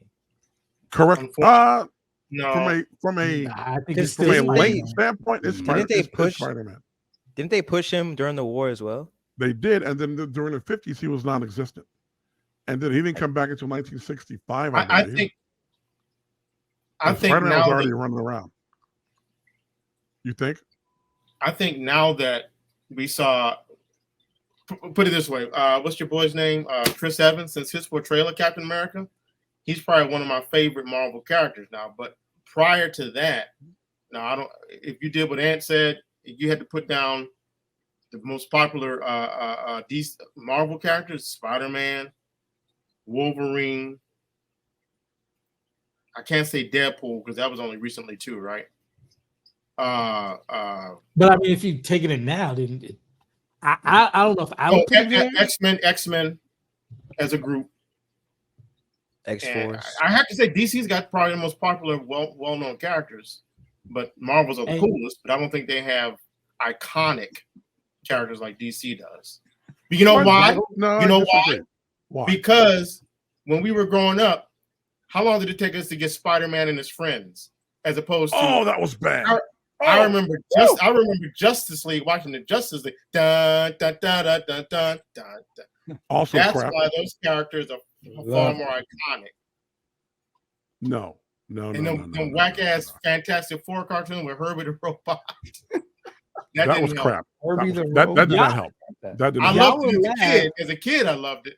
Shazam, ISIS Hour. It was all about DC when I was a kid, but I did read Marvel, but I think DC. Y'all may laugh, but I would say one of those slots of top 10 is Aquaman as well. What? No. Yes, Tripping, Aquaman. man. Hell no. Again, Of 10 just slots. popularity wise. yes, Aquaman. People know. No. Aquaman. Here's how it goes. He is He was iconic. in those cartoons though back then. He I was in know. it. They showed him riding a fish. Didn't they only make Aquaman because That's of not the Namor? point. Aquaman. Oh. No, Namor Actually, came Aquaman was Ooh, first, Mm. or was he? No. I No, don't Namor know was about that. first. I That was don't the know. first. That was the Namor was first around in the non-Viking Marvel. Namor was around in the 30s. I don't know about Aquaman being in the golden age. I don't think Yeah, he I was. think Namor was Namor was first. Namor was back in 39, 40, 41. But see, the way it would go is people would say, "Oh, we got to put Aquaman on this list," and then that person would get laughed out of the room. He still would be on the Aquaman. list because he's Aquaman. He People did don't have a vote. cartoon in the 60s though. Again, who was more in the DC universe? who's more iconic and known than Aquaman? You got Superman, Batman, Everyone. Wonder Woman. Who you putting? Okay, who you Flash. putting forward? The Flash. Okay, I think the No. no, And no, who? not Aquaman. When has Aquaman had an actual like important role in DC Comics? Like I haven't seen him do anything important. That see, the young Okay, man I'm just not got it now. speaking to that. Is there That's an Aquaman, seminal storyline? I give you the floor. Well, I'm gonna take. I'm sorry. Hold on. Let me go back to Mike. What was your question? Oh, okay, right. It just I found the thing about Namor first appeared in comics in 1931, Aquaman 1941. He was part of the Invaders, right? Big Sexy, the Probably. Invaders, World War II, right? He was Yeah, an That's when invader. he had the triangle head. The original question was who are the granddaddy of comic book characters? Who is the most popular worldwide known probably of comic book characters between DC and Marvel? It comes down to Spider-Man and Superman. And Aquaman fits that criteria as he asked the No, question. He is popular no. and known. No, It- no. I'll tell you why. Also, I'm sorry. 3 years he was ago, so- there was a film that came out that did over $1 billion. Yeah, It wasn't called Wait, it The did? Flash. It wasn't called Green Lantern. It was called Aquaman. Aquaman. And 3 years That's before because- that, nobody knew who he was. exactly. I think everyone knew who Aquaman was. Come on now, that's No. And he didn't I even don't become. want to hear the wasn't there excuses. a movie where Give me all the the excuses you point want. of the movie the characters were going to play Aquaman? Wasn't it a Kevin Smith movie or something? It was No, that playing was Entourage. Entourage. Oh, yeah, And yeah, that's and right. then And they- Aquaman He had to looked, be and culturally he looked relevant nothing for like that joke Aquaman to either. work. They made fun of him. And They he No, did. but looked the nothing point like is, it. the character had to be culturally relevant for that joke to work. They wouldn't use a unknown character for that joke. to He make was sense. culturally relevant as a joke. Correct. I agree. Mike, we're not- what we're- was your we're talking question? about You said what was the what's most popular known, not if it and was good known. or bad. He was Right. most popular to make jokes about. Aquaman. Right, but he was known to be Okay, popular. check this to make out. jokes. That's the point. Hey, check it out. Batman, Wonder Woman, The Mhm. Flash, Superman all had TV shows throughout the 30s to today. Aquaman, Absolutely. crick, crick, crick. But we terms knew of who he TV. was, though. That's the point. That's all I'm saying. Who That do you was the know? question. The With question was who was Entourage. good. I'm saying I who know, was I know known. who Plastic Man is. That motherfucker ain't Kanye. He's been around since the 30s too. Again, And the nobody question would say is he's who's iconic known. and That's it. popular. Yeah. Well, okay. So any With- other? with- What's with your? Entourage- Go ahead. I'll just say it one more time. $1 billion. That didn't mean Gotta nothing. be I mean, no. shit. Thank you, And Luke. these you got $1 billion? Not- Do you have not $1 billion? this- no. Do you have $1 billion? I ain't calling it nothing. He ain't making movies though. I mean, oh, come on. Q Storm. What's your take on this question? Who has the most popular characters between the two? I think I was the first one to answer. Oh yeah, I'm sorry. I Are you think. talking popular or iconic? Just both. Well, I think, like I said, I think DC. If you were to go to the furthest jungles of New Zealand, they're gonna know Superman, Wonder Woman, Batman, The Flash, maybe Aquaman. They might not know Fantastic Four, who was my favorite growing up. They may not know Ant-Man. They may not know Yes, they will. They will. Ant-Man. Yes. In 2023, yes, they will know Ant-Man. Yeah, But they're we're known not for being talking about just goofy, but 2023. We're talking about I thought throughout history. Isn't that what you said, Mike? So 2023 ain't history. No, Yeah, but that movie was- that movie was present day. the movie that they just came out with was trash. That was garbage. But he said The he's movie saying quality that could be garbage, but the awareness of who the character is totally he's different. saying that you could go in the deepest, darkest jungle and they'll know That- them. And I'm saying because of the run that Marvel has been on with the MCU, where they got a walking tree and a talking raccoon as a global brand toy, yes, they will know Ant-Man as well because they made that huge as well. Okay, you're missing my point. The point I'm making is that DC's characters are more iconic. Marvel's characters, I think, changed the game more. When Fantastic Four came out and Spider-Man came out, the big thing was that these were characters that were more human. Mm. That's what Marvel brought to the table. But DC's characters are more iconic, I would say. I'll go a step further. currently in the midst of this superhero film renaissance, yeah, Aquaman's out there, and same for the Guardians of the Galaxy and the Groots and all that shit. 30 years from now, it will still be Spider-Man, Batman, and so forth. Guardians, will they have the staying power? Let's find out. Yes. No, Let's no. find out. Yes, they will. I got No. a Maybe. No. 5-year-old right now Yeah, I saying, don't "Can we know. go see Groot again?" Well, that's not gonna happen. So, so. and We when will she see. and she's going to be 20 and 25 and 30, she's going to know Guardians of the Galaxy. She will have forgotten not- Guardians of the Galaxy. You know, But you- were yeah, there I movies didn't- did that- she go- Were there movies she- when but you she were a don't- kid that you saw that you still kind of remember? Like, Wait, Like me? what? comic books, I suppose, right? You were about comics as a kid. You still Yeah. hold dear to these characters years later. They're probably not all in movies. Well, Okay. I don't think. Okay. In general, I don't think people are. In general, I don't think people are reading comic books anymore. I think the general public, their information about comic book characters are coming from the movies. These films, now. yeah. Which Right, is but bullshit. it's not about the comic. I'm talking about you're gonna probably. Oh, he said that she will remember this character that she's into now from this movie, probably 20 years from now, regardless of the medium how she got it. I'm just saying, At you're gonna 5, probably like something I that you liked from years ago. You probably still remember and like it now. Whether or not it's in a movie is irrelevant. I'm just saying At you still 5, hold on to it. kids forget things. Maybe when she's like 10 or 11, okay, I'll give you that. But 5, nah. I think Movie anyone go that's 5 and thinks about Groot, they'll be like, "Yeah, I remember that character. This is some bullshit now." But Okay. Well, when I was 5, it was 1982. One of the biggest cartoon shows on the air was Spider-Man and His Amazing Friends. It was Here I am 40 Whoa, years whoa. later, still remembering Spider-Man. it's a I Spider-Man. didn't know about a comic. Hold up. Didn't Who know are about a the, who comic are the book amazing character. friends? Firestorm. Firestorm. Did I ask you Jessica- guys? Damn. Jessica Jones and Bobby Brake. I I'm love sorry, that show. wait, at the it was time. who? I Jessica can't Jones front. and Bobby Brake. Jessica show was Jones is badass. not Jessica Jones- Firestar. No. Well, whatever. You've Jessica proven my something. point. Well, either way, it's Firestar. proven my I I can't do point. remember Firestar though.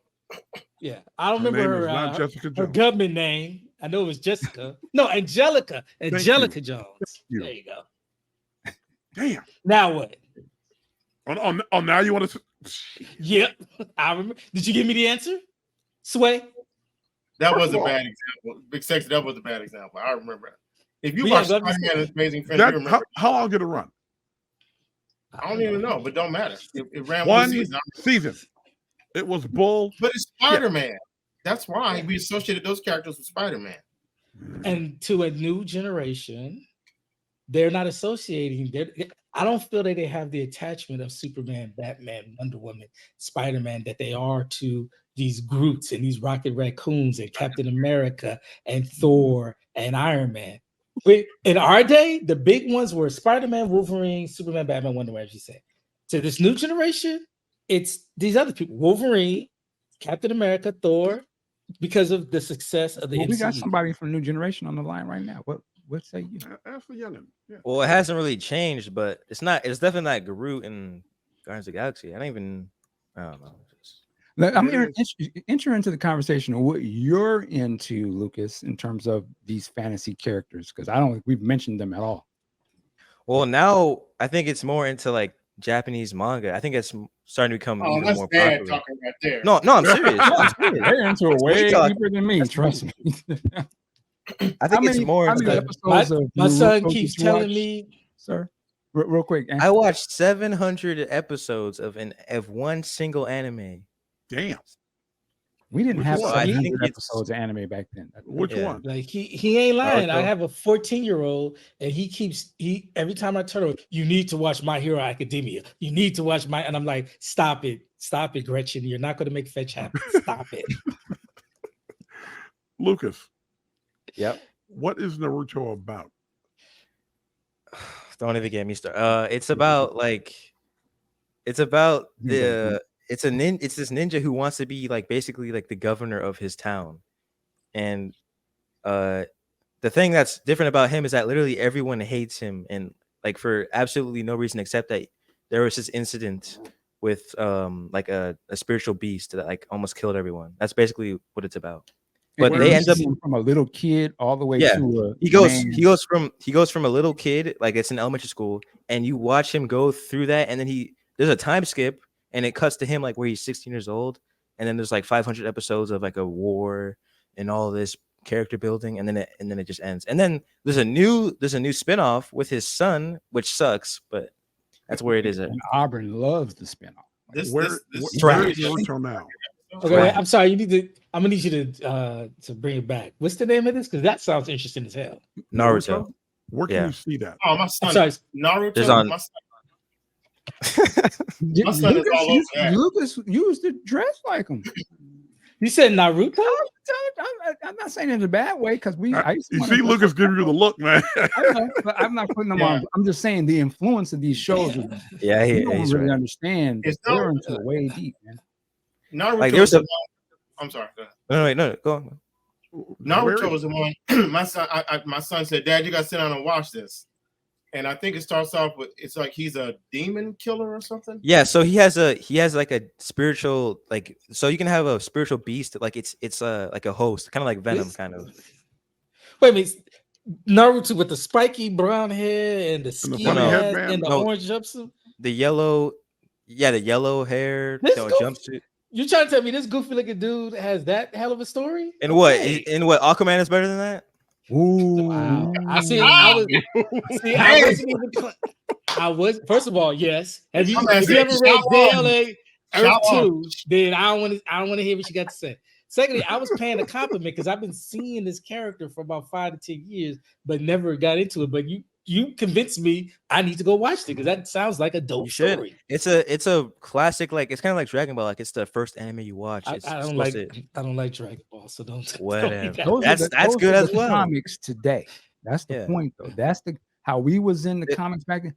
That's how they're into this, and they are into it just as heavy, and it's deep. I almost arguably deeper because they can sit down and watch this stuff at home. They don't have to go buy them. There's 700 episodes of this one anime. Like Ooh, that's that's a lot. crazy. Comics are still good, but you know the manga is starting to get more popular because they have different stories and they don't have like 700 different runs of the same character over and over again. It's just What's But the, what's the where can you exact- see it though? like streaming services. Like, well, there's a streaming service called Funimation. It's where they have all the anime. Okay. You can That's- see, it's on Hulu or Is it Netflix? free? yeah, it's on Hulu, Netflix. You just got to look at the right places, pretty much. All right. Maybe there's one character my son. Now, I don't think he's into it anymore, but Naruto or any of that. But a couple of years ago it was. But there was a character he wanted to dress up as this character to go to Halloween at a school, and I was really against it. But it's a character. He's got like white hair, and he's got like a skull for a face. And he's got a demon eye or something like that. Is that ringing a bell? Mm. I can't think of the name of it. Is that's not Death Note, is it? Death Note? Oh yeah, That's- Death Note. Yeah, that's a really talked good. about That that yeah, one. that Death literally, Note was good. Yeah, that's- Death Note was good. that's also a classic when it comes to Death manga. Note Those is are fun. classics. Yes, I've watched Yeah. hundreds of animes. It's classic, man. Poisoning our young black men's heads. Oh, What? Oh, you're in a conspiracy, brother. When you go to school dressed like that? You knew he was gonna make it racial. What did you Okay, dress but as when what's you were the my wrong age, with that? Q-Storm? Huh? Q-Storm, what did you dress as when you were my? When you I were didn't dress as a You got demon. Mike, don't you got a no. picture? Can't you show Don't it? you have you got your hair changed into it, didn't you? Did That you was a dress like well, I was gonna say black man, but that's Yeah. And you there are dress black You see the same animes too. shit. There are actually black animes like was it Black Samurai? I think. Mm. So there's a lot of black animes that are coming now, up. now you have Q's attention now. She said the magic phrase. Now he's paying attention. what's that? I hear you. There are black animes that are coming up now. Like they're starting to get more popular because Americans are starting to draw like anime or manga. anime. Big Sexy said something. He was shot at. No shot. She said he Hey, got did your you attention watch- with it. Boondocks. Hello. That's anime. Yep. I got nothing against anime in general. I'm not into it, but Now, Lucas, there was a Netflix show that starred a black character called Yasuke. Did you peep that one out? And would you recommend it? I don't went think through I've the first watched that. episode, but I never got back to it. Yeah, I don't think I watched it. I've stopped watching like anime for a bit because it's too much. Like it's I This kind of is an fatigued. American-made show, though, isn't it? when you're talking about. Probably. Yeah. Yeah, there's Netflix is starting to do that. Like they're starting to make their own animes, but they're fine, I guess. I But mean, you know, we did have anime when we were kids. Yes. yeah, Speed like Racer. Robotech. Speed Racer, Before Battle that, we had Battle Speed of the Planets Racer, was my shit. Kimber the White Lion, Aqua Boy, a Marine Boy, and Marine Astro, Astro Boy, Boy. Yeah, Astro Star Boy. Blazers. Stop That's a playing. classic. and Okay, wait a Tobor, minute. the Eighth Man. There were so many great ones back in the day, man. Eighth I'm Man not was my sure one. about- That was a jam, What though. about Actually, Battle of the Planets, though? wait, what? Battle of the Planets. I'm not hearing Yep. no love. That was 70s, man. I didn't play, and I knew what it was, but it never came on here. Yeah. Dad, what was that one comic artist? He actually was inspired by a manga to draw. It's the infamous Captain America. Didn't we watch that video? Remember the video? He literally created Deadpool. Oh, Rob talking about- Liefeld. Come on, Rob. Yeah, Rob you- D. You were talking. Weren't you talking about him? Yeah, you were Hat. talking about him, Big Sexy. Uh-oh. Hat. He's actually Here we he's go. actually inspired from an old manga back then. That's That's what inspired I'll him. give you that. I'm just saying, like, you know, Q Storm doesn't want to believe it, but What? no, I got, you nothing talk, against, I got nothing against manga. I just want my kid going out in public dressed like one. That's all. Okay. But I know it's popular. You see cosplay conventions, they're all manga characters, anime characters. Yeah, it'll be interesting if at some point, the same way Marvel movies, you know, they finally got it right and they became such a force. I wonder if there'll be a point in time when they'll get it right for manga related live action movies and they become big budget Hollywood movies and they actually work. Because I can see the Yeah. audience will be there. You guys will have grown up, and I could see that happening. the thing about that is like they're starting to try. They're trying to make live action movies, but they just suck so much. Right.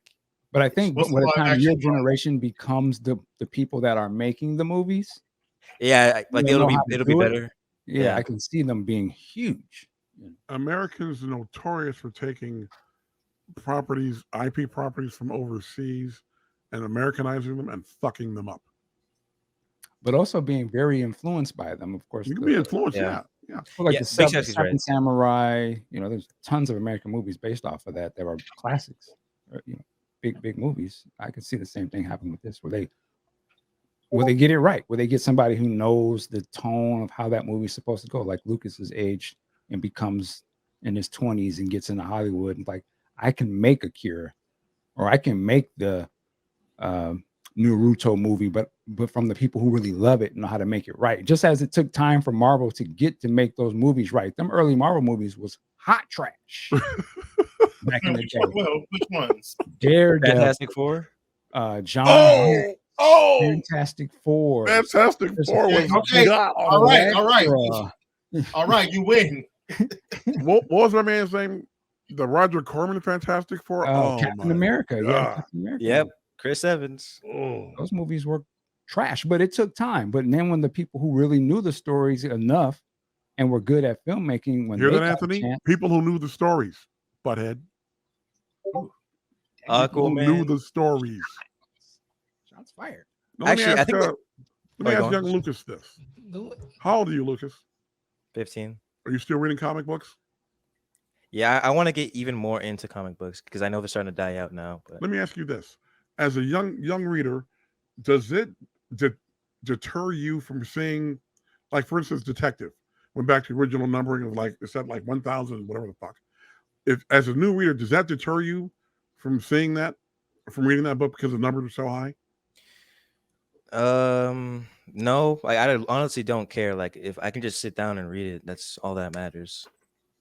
I don't think you Can asked I- the can I- question right. can I- But that's actually becoming a problem in anime because there's a anime One Piece. They have over 1,000 episodes. Yeah. And that's starting to become a problem. But I don't really care. There you I go. think, of course, but do you know where to start? Yeah. You start where you pick it up. Tons of people. There's people that literally I wouldn't say their job, but what they do is that they tell you like the chronological order. Didn't you do that for Gundam? You saw the chronological order of Mhm. Gundam and where to start. That's what I did for Dragon Ball because it was so long. It's like, No, I'm talking about for American comics, though. Where do you start? That's the thing. yeah, you probably still look it up though. And there's multiple runs as well. So and Right. you start where you start. I didn't Yeah. start Avengers from number 1. I didn't get Avengers till like 120 something, and then I would do some research and find out, oh, that's how this came about. It never put me off to say, oh man, there's so many issues. I'm not going to get into that. And there's people that they do like shorts of like they literally they do a 2-minute video of where they talk about the certain run or like what it was about. They do that now. It's So getting easier. you have the benefit of seeing these breakdowns on a YouTube video or something to Makes sort it of even help better. you Yeah. understand where to jump in. Where before you didn't have that kind of stuff, you had to be reading books. Yep. I know Right. my son because of Across the Spider-Verse, which I think he's seen 5 times now. He tried to. I think this says it all for the new generation. My son has just turned 17 this month. Damn. He is in love with the Miles Morales universe. He got posters all over his room. He tried to go out and start reading the books, and he came to me and said, "Dad, now I know what you were talking about." He said, "You start reading comic books. They got too many titles with Miles Morales in it." And he They said do? something. It's Well, oversaturated. You're talking about I think I know what you're talking about. It's because they're doing that thing where they have like the what if Miles Morales was Hulk stuff as well. Oh. Like they're starting to do that. Like they'll have him become other superheroes. Okay. Now he made it sound like what I was saying about like Spider-Man and X-Men. You used to be able to walk into a comic book store and maybe there were 3 different books with the same character and different storylines. Same with X-Men. Now you walk in and there's like 10 different books and the whole thing with the what do they used to call them, Big Sexy? The limited runs, like What Fear the- itself. Oh, the Secret. event crossovers. And you got to Oh. you got to read the event books. Then you got to read the individual books. I'm like, I'm done. Y'all And figure Fear it out. itself was terrible. Terrible. So it's funny. He's 17 and he's experiencing what I experienced back when I was in my late 20s. Damn. Hmm. Little Also, kid was comics 17? are getting too expensive, right? Like Yeah. I You get want to that. talk about age? I remember spending 25 cents for a comic. Was it maybe 50 cents? First book I bought was 25 cents. And I was Jesus. beefing about that. I And they're bought giant $4 size. now? Are they now $4? I bought giant size X-Men #1 off the rack for 50 cents. Wow. Bought Hulk 181 off the rack for 25 cents. Bought Amazing Spider-Man 129 off the rack, 25 cents. Had no idea. This when you could go. Remember, you could go to the drugstore and you saw that carousel. of little comics. spinner rack. Oh yeah. Oh yeah. Yep. Oh, That's how I got yeah. in the comic section. And I didn't know what the hell I was reading. Like I would miss issues because I wasn't coming back every week, but it was enough that it's Spider-Man. I can understand what's going on here. It wasn't some super long storyline. It was like just that comic. Maybe it bleeded over to the second comic, but it was just short stories. I'll go one further. I remember when I used to get Fantastic Four, X-Men. I can't remember, but I used to get them in the mail. Oh, wow. I would have them mailed to me. Right on, right on. All right, man. Anything else we want to get into? We've been on here almost 3 hours. We got a female Justice Smollett. Oh yeah. Wait. Before we get into that, Uh-oh. Pull out the receipt. gentlemen, see this? This is the very Yeah, hold on, first give me- book I ever bought or ever read as a kid. Really? This is what did it. Right there. Marvel feature, number 11, Thing versus Hulk. I knew who they were somewhat. And this is what hooked me and brought me in. I will never Marvel sell this feature, book. yeah. I will never sell this book. That's one where the Thing would always have a second character. Yeah. in it. Yeah, because this started off as the first 3 issues were Red Sonja, then 4 to 10 was an Ant-Man story, 11 and 12 was Thing, and then Thing went to Marvel 2-in-1. With his Marvel story. 2-in-1. That's what it was. Yeah. Wow. Now, You have like On to boxes of comics still? Big Sexy? me? Yeah. God, yes, man. In fact, You I don't have it on, but I sold a bunch of books, had them graded and sold it. Goddamn. I had them graded and sold and bought myself a Rolex. Oh yes. Oh, okay. Oh yes. Throw your rollies up. Yeah, 3 rollers inside when Scott. from sky from side to side. Hey. I did that in court too. Judge cracked up. Had to bring the ratchet to the courtroom. No, I'm just- Had to. yes, I guess. What's her name? Carly something, I believe. Carly Young fake ass, something like that.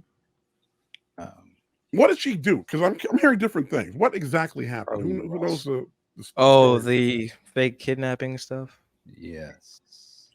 Because the Carly link you Russell. put up, well, the link Mike put up initially when I saw it was written from a stance of like, leave her alone. You know, she really got done wrong. And then I'm hearing more and more about it. I'm like, oh, maybe you want to fall back on that article there, miss. What happened? You know, I think that the quick story is that the young lady called 911 and reported that she saw a toddler walking down the street by itself or something, and she was concerned. And then I think after that, she calls a family member. I could have them reversed, but she calls a family member, and like she just abruptly gets off the phone or something, and then she goes missing for like 2 or 3 days, my understanding. And then she finally turns up at her parents' house, disheveled. Some people, and I was listening to Tyreek, I don't know if he was bullcrapping saying she was naked and just all, but she comes up and people start questioning, like, well, where's that baby and what happened with you? And she described it was a white guy, red hair, and a woman abducted her, took her clothes off, took pictures of her, you know, kept her not tied up, and somehow she got loose. Now the police have come forward and said, we're releasing the 911 call, we're releasing the internet searches that she did, and it all looks very suspicious, as if this could have been an elaborate Jussie Smollett type, not really elaborate, but a hoax. Her boyfriend disowned her apparently online, just looking real crazy. And it looked like maybe she was trying to get back at her man or something. And, you know, it's just, and unfortunate because when the story first happened, a lot of people online was like, hey, spread this out because it's a Black woman who's been abducted and people don't seem to give it enough attention. So let's make sure that this story gets out there. And now you kind of coming to find out that, yeah, this wasn't the right one. And does this make it look bad? Where people's, you know, be a hard time people to believe that women are getting abducted and that type of stuff. You know, is this another play for clout chasing? They're just going out of control. So that's sort of the story. You know, is this another one of these situations? Unfortunately, we're probably not going to see the last of stuff like this. But man, I just question, why do we got to be doing like this? It's enough that we got to be fighting to do and get that we got to be doing this type of stuff. It's just not Hashtag Tawana told the truth. hilarious. So that was one of the original ones. Yeah, Tawana Brawley Told the truth. your boy Al Sharpton. Well, no, he ain't shit. Yeah, I said it. Here we go. I said it. So anyway, that's what I know about it. And what you guys got to say about it? Was she doing it for clicks? I'm trying to figure this out. Probably. Yes. She's 25 years old, nursing student. How would she get back at her boyfriend by doing this? Get it out. She showed him. Yeah. The Alabama woman went missing 2 days last week. Searched online for information about Amber. So she was looking up Amber Alerts. She was looking up local bus tickets, and she also was searching the abduction movie Taken before her disappearing. That's why I'm seeing all the Taken memes now. Okay. Yeah. Okay. I knew it was Method bullshit. acting. I knew it was bullshit when I saw a story that said she was found. They tried to ask her what happened, and she was too emotional to say anything. Okay, but right then and there. If y'all find me after I've been missing, I'm talking. I'm snitching. Okay. Conspiracy brother would say this is maybe they got cloned. Maybe that's what happened. Maybe that clone. Carly. Yeah, we got it. Well, she's got to do better. Yeah, thank you. Listen, if you can apply gorilla glue to your weave, and then complain about it and sue the company, and then get a that Gorilla Glue woman? She got a TV show or something? She did. What? No, That's false information. She got something. She got involved. She got some kind of deal. I remember this. I think she got insurance money. I think that's what she got. How'd you go to TV show again? I will look this shit up now. Yeah, please. Please do. Please do. What network is this? The Gorilla Glue Hour. Maybe it wasn't a TV show. Maybe it was a. Maybe it wasn't a TV. Lord. That's what I meant. That's what you did earlier. I meant that. When I said TV show, you need to realize what exactly TV show encompasses. What had happened was, Why are you being so literal? I meant it was a news story on a TV show.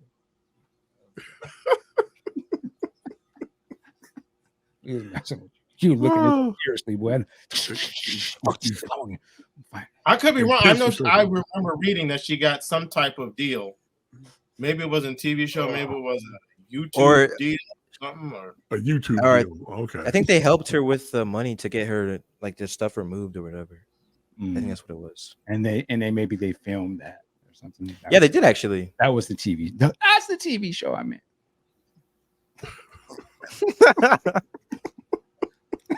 Messing with you you. work on the material. Well, Gorilla Glue to put in the weave. Okay. Yeah. Not talking Rhodes Scholarship there, are we? Jeez. real quick, the trailer for season 2 of Invincible dropped. I thought the episode dropped. I was just looking at that. Adam Eve is like 53 minutes. Yeah, I watched it. I watched it before we started recording. That was good, heavy and deep. Yes. Wait, what are you guys talking about? Wait, what? Season 2 is here. No, I don't know if it's here. They Or is put it up special? it said Adam Eve. It looked like it was a one-off special where they go into her origins. Oh, isn't it where she looks Yeah. like a kid or whatever? Yeah. Oh, I didn't know that was a. Oh, that's cool. And they put it. Yeah, it got released yesterday, and you watch that. It's heavy and sad. I gotta see this. I'm Where watching is this. this is on Amazon? Amazon. Yeah, on Prime.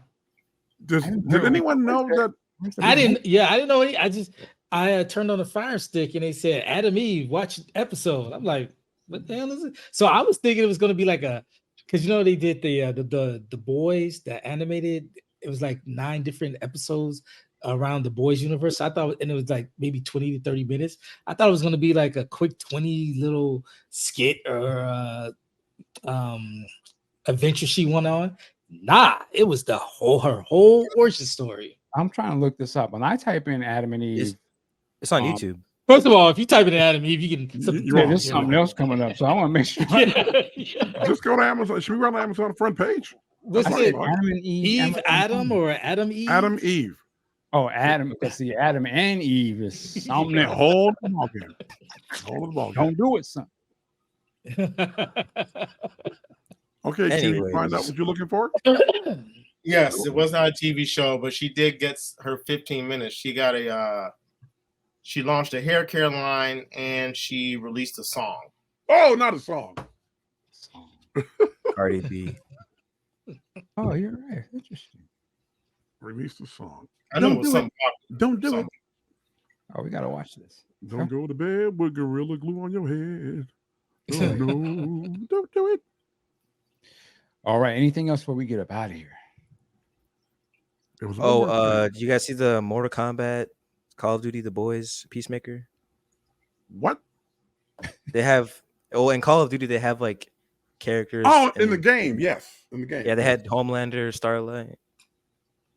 Are we I was aware that actually- it's San Diego this week? Is going on?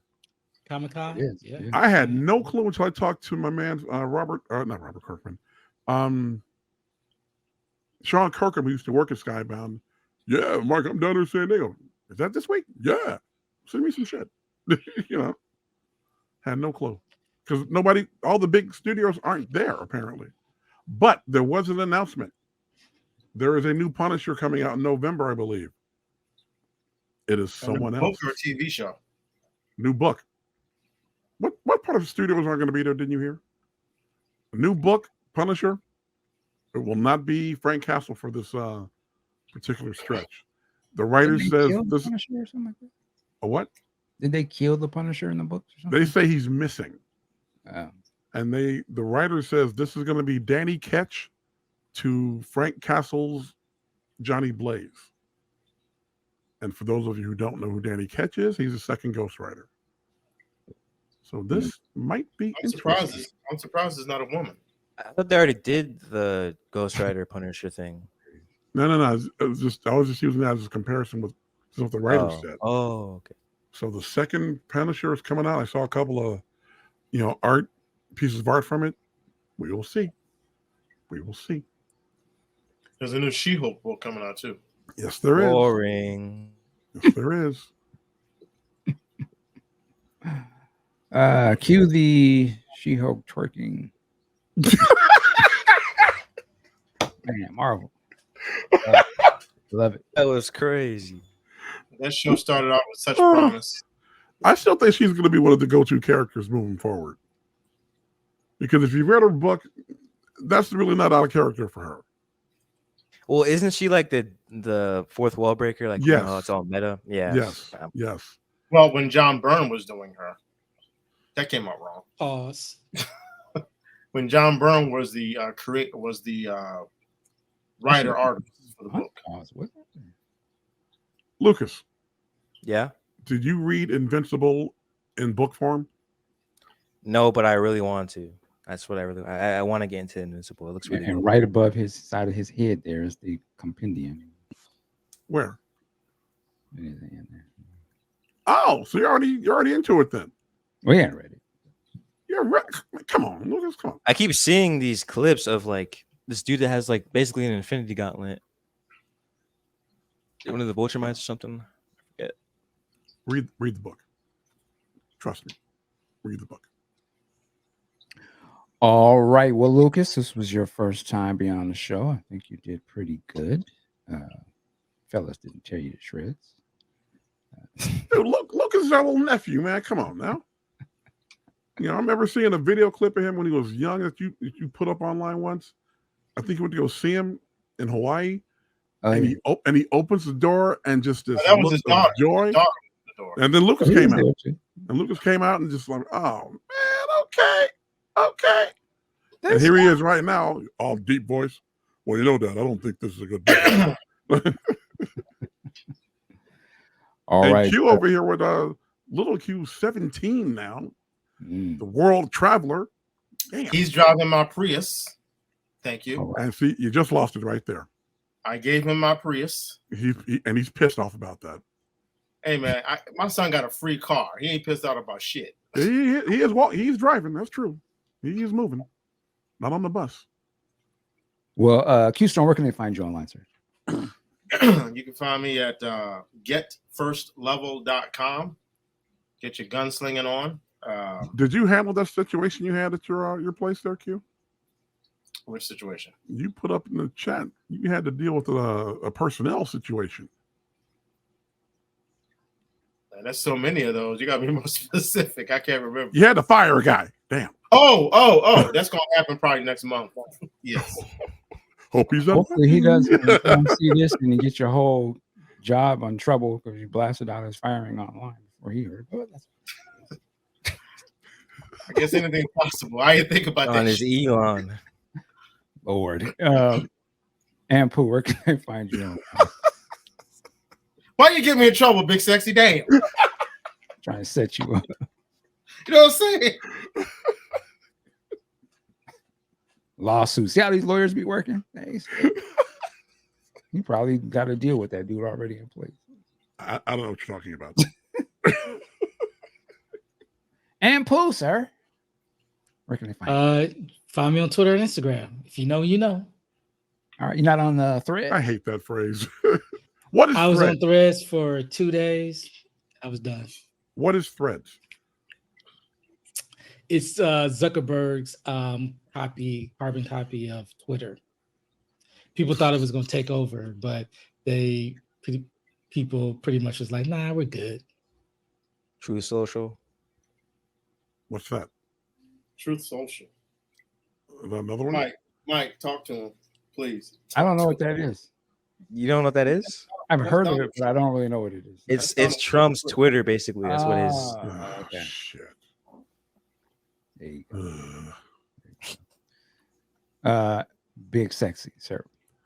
Same usual haunts. Instagram, Mark Wiggins 2, Facebook, Mark Wiggins, Twitter, WSE Mark, and I'll be going to my very first country western concert on August 21st at the Oakland Coliseum. A member of the, I'm not going to say the name of the group, but Jason yeah, Aldean? no, I said What'd you group, say? man, group. You said Jason Aldean. Is that dude that got the song out right now? Yeah. Or the video. I haven't heard the song, I haven't seen the video. I don't give a shit. But I'll be going to that, do a little Don't try that business. out Yeah, be careful out there now. And I'll be seeing one of your people, Mike, Mix-a-Lot. Let me seeing him in a couple of weeks too. Okay. So down and talk to him about some publishing. It's gonna be fun, man. A lot of things going on. All right. And then Lucas, you can't find Lucas online because under 18. So yeah. With that said, Yeah. there. You don't have no shit that- No, keep it in 1,000. You can't find him. hilarious. You gonna walk in there and right now find them on Adam and Eve. Right. We go to jokes. But with that said, ladies and gentlemen, we appreciate you. And yo, you're watching this online now. We're on YouTube with this on the Podcast Juice channel. Please like and subscribe and all that good stuff. We appreciate it. We're working like a job. We'll see you next time.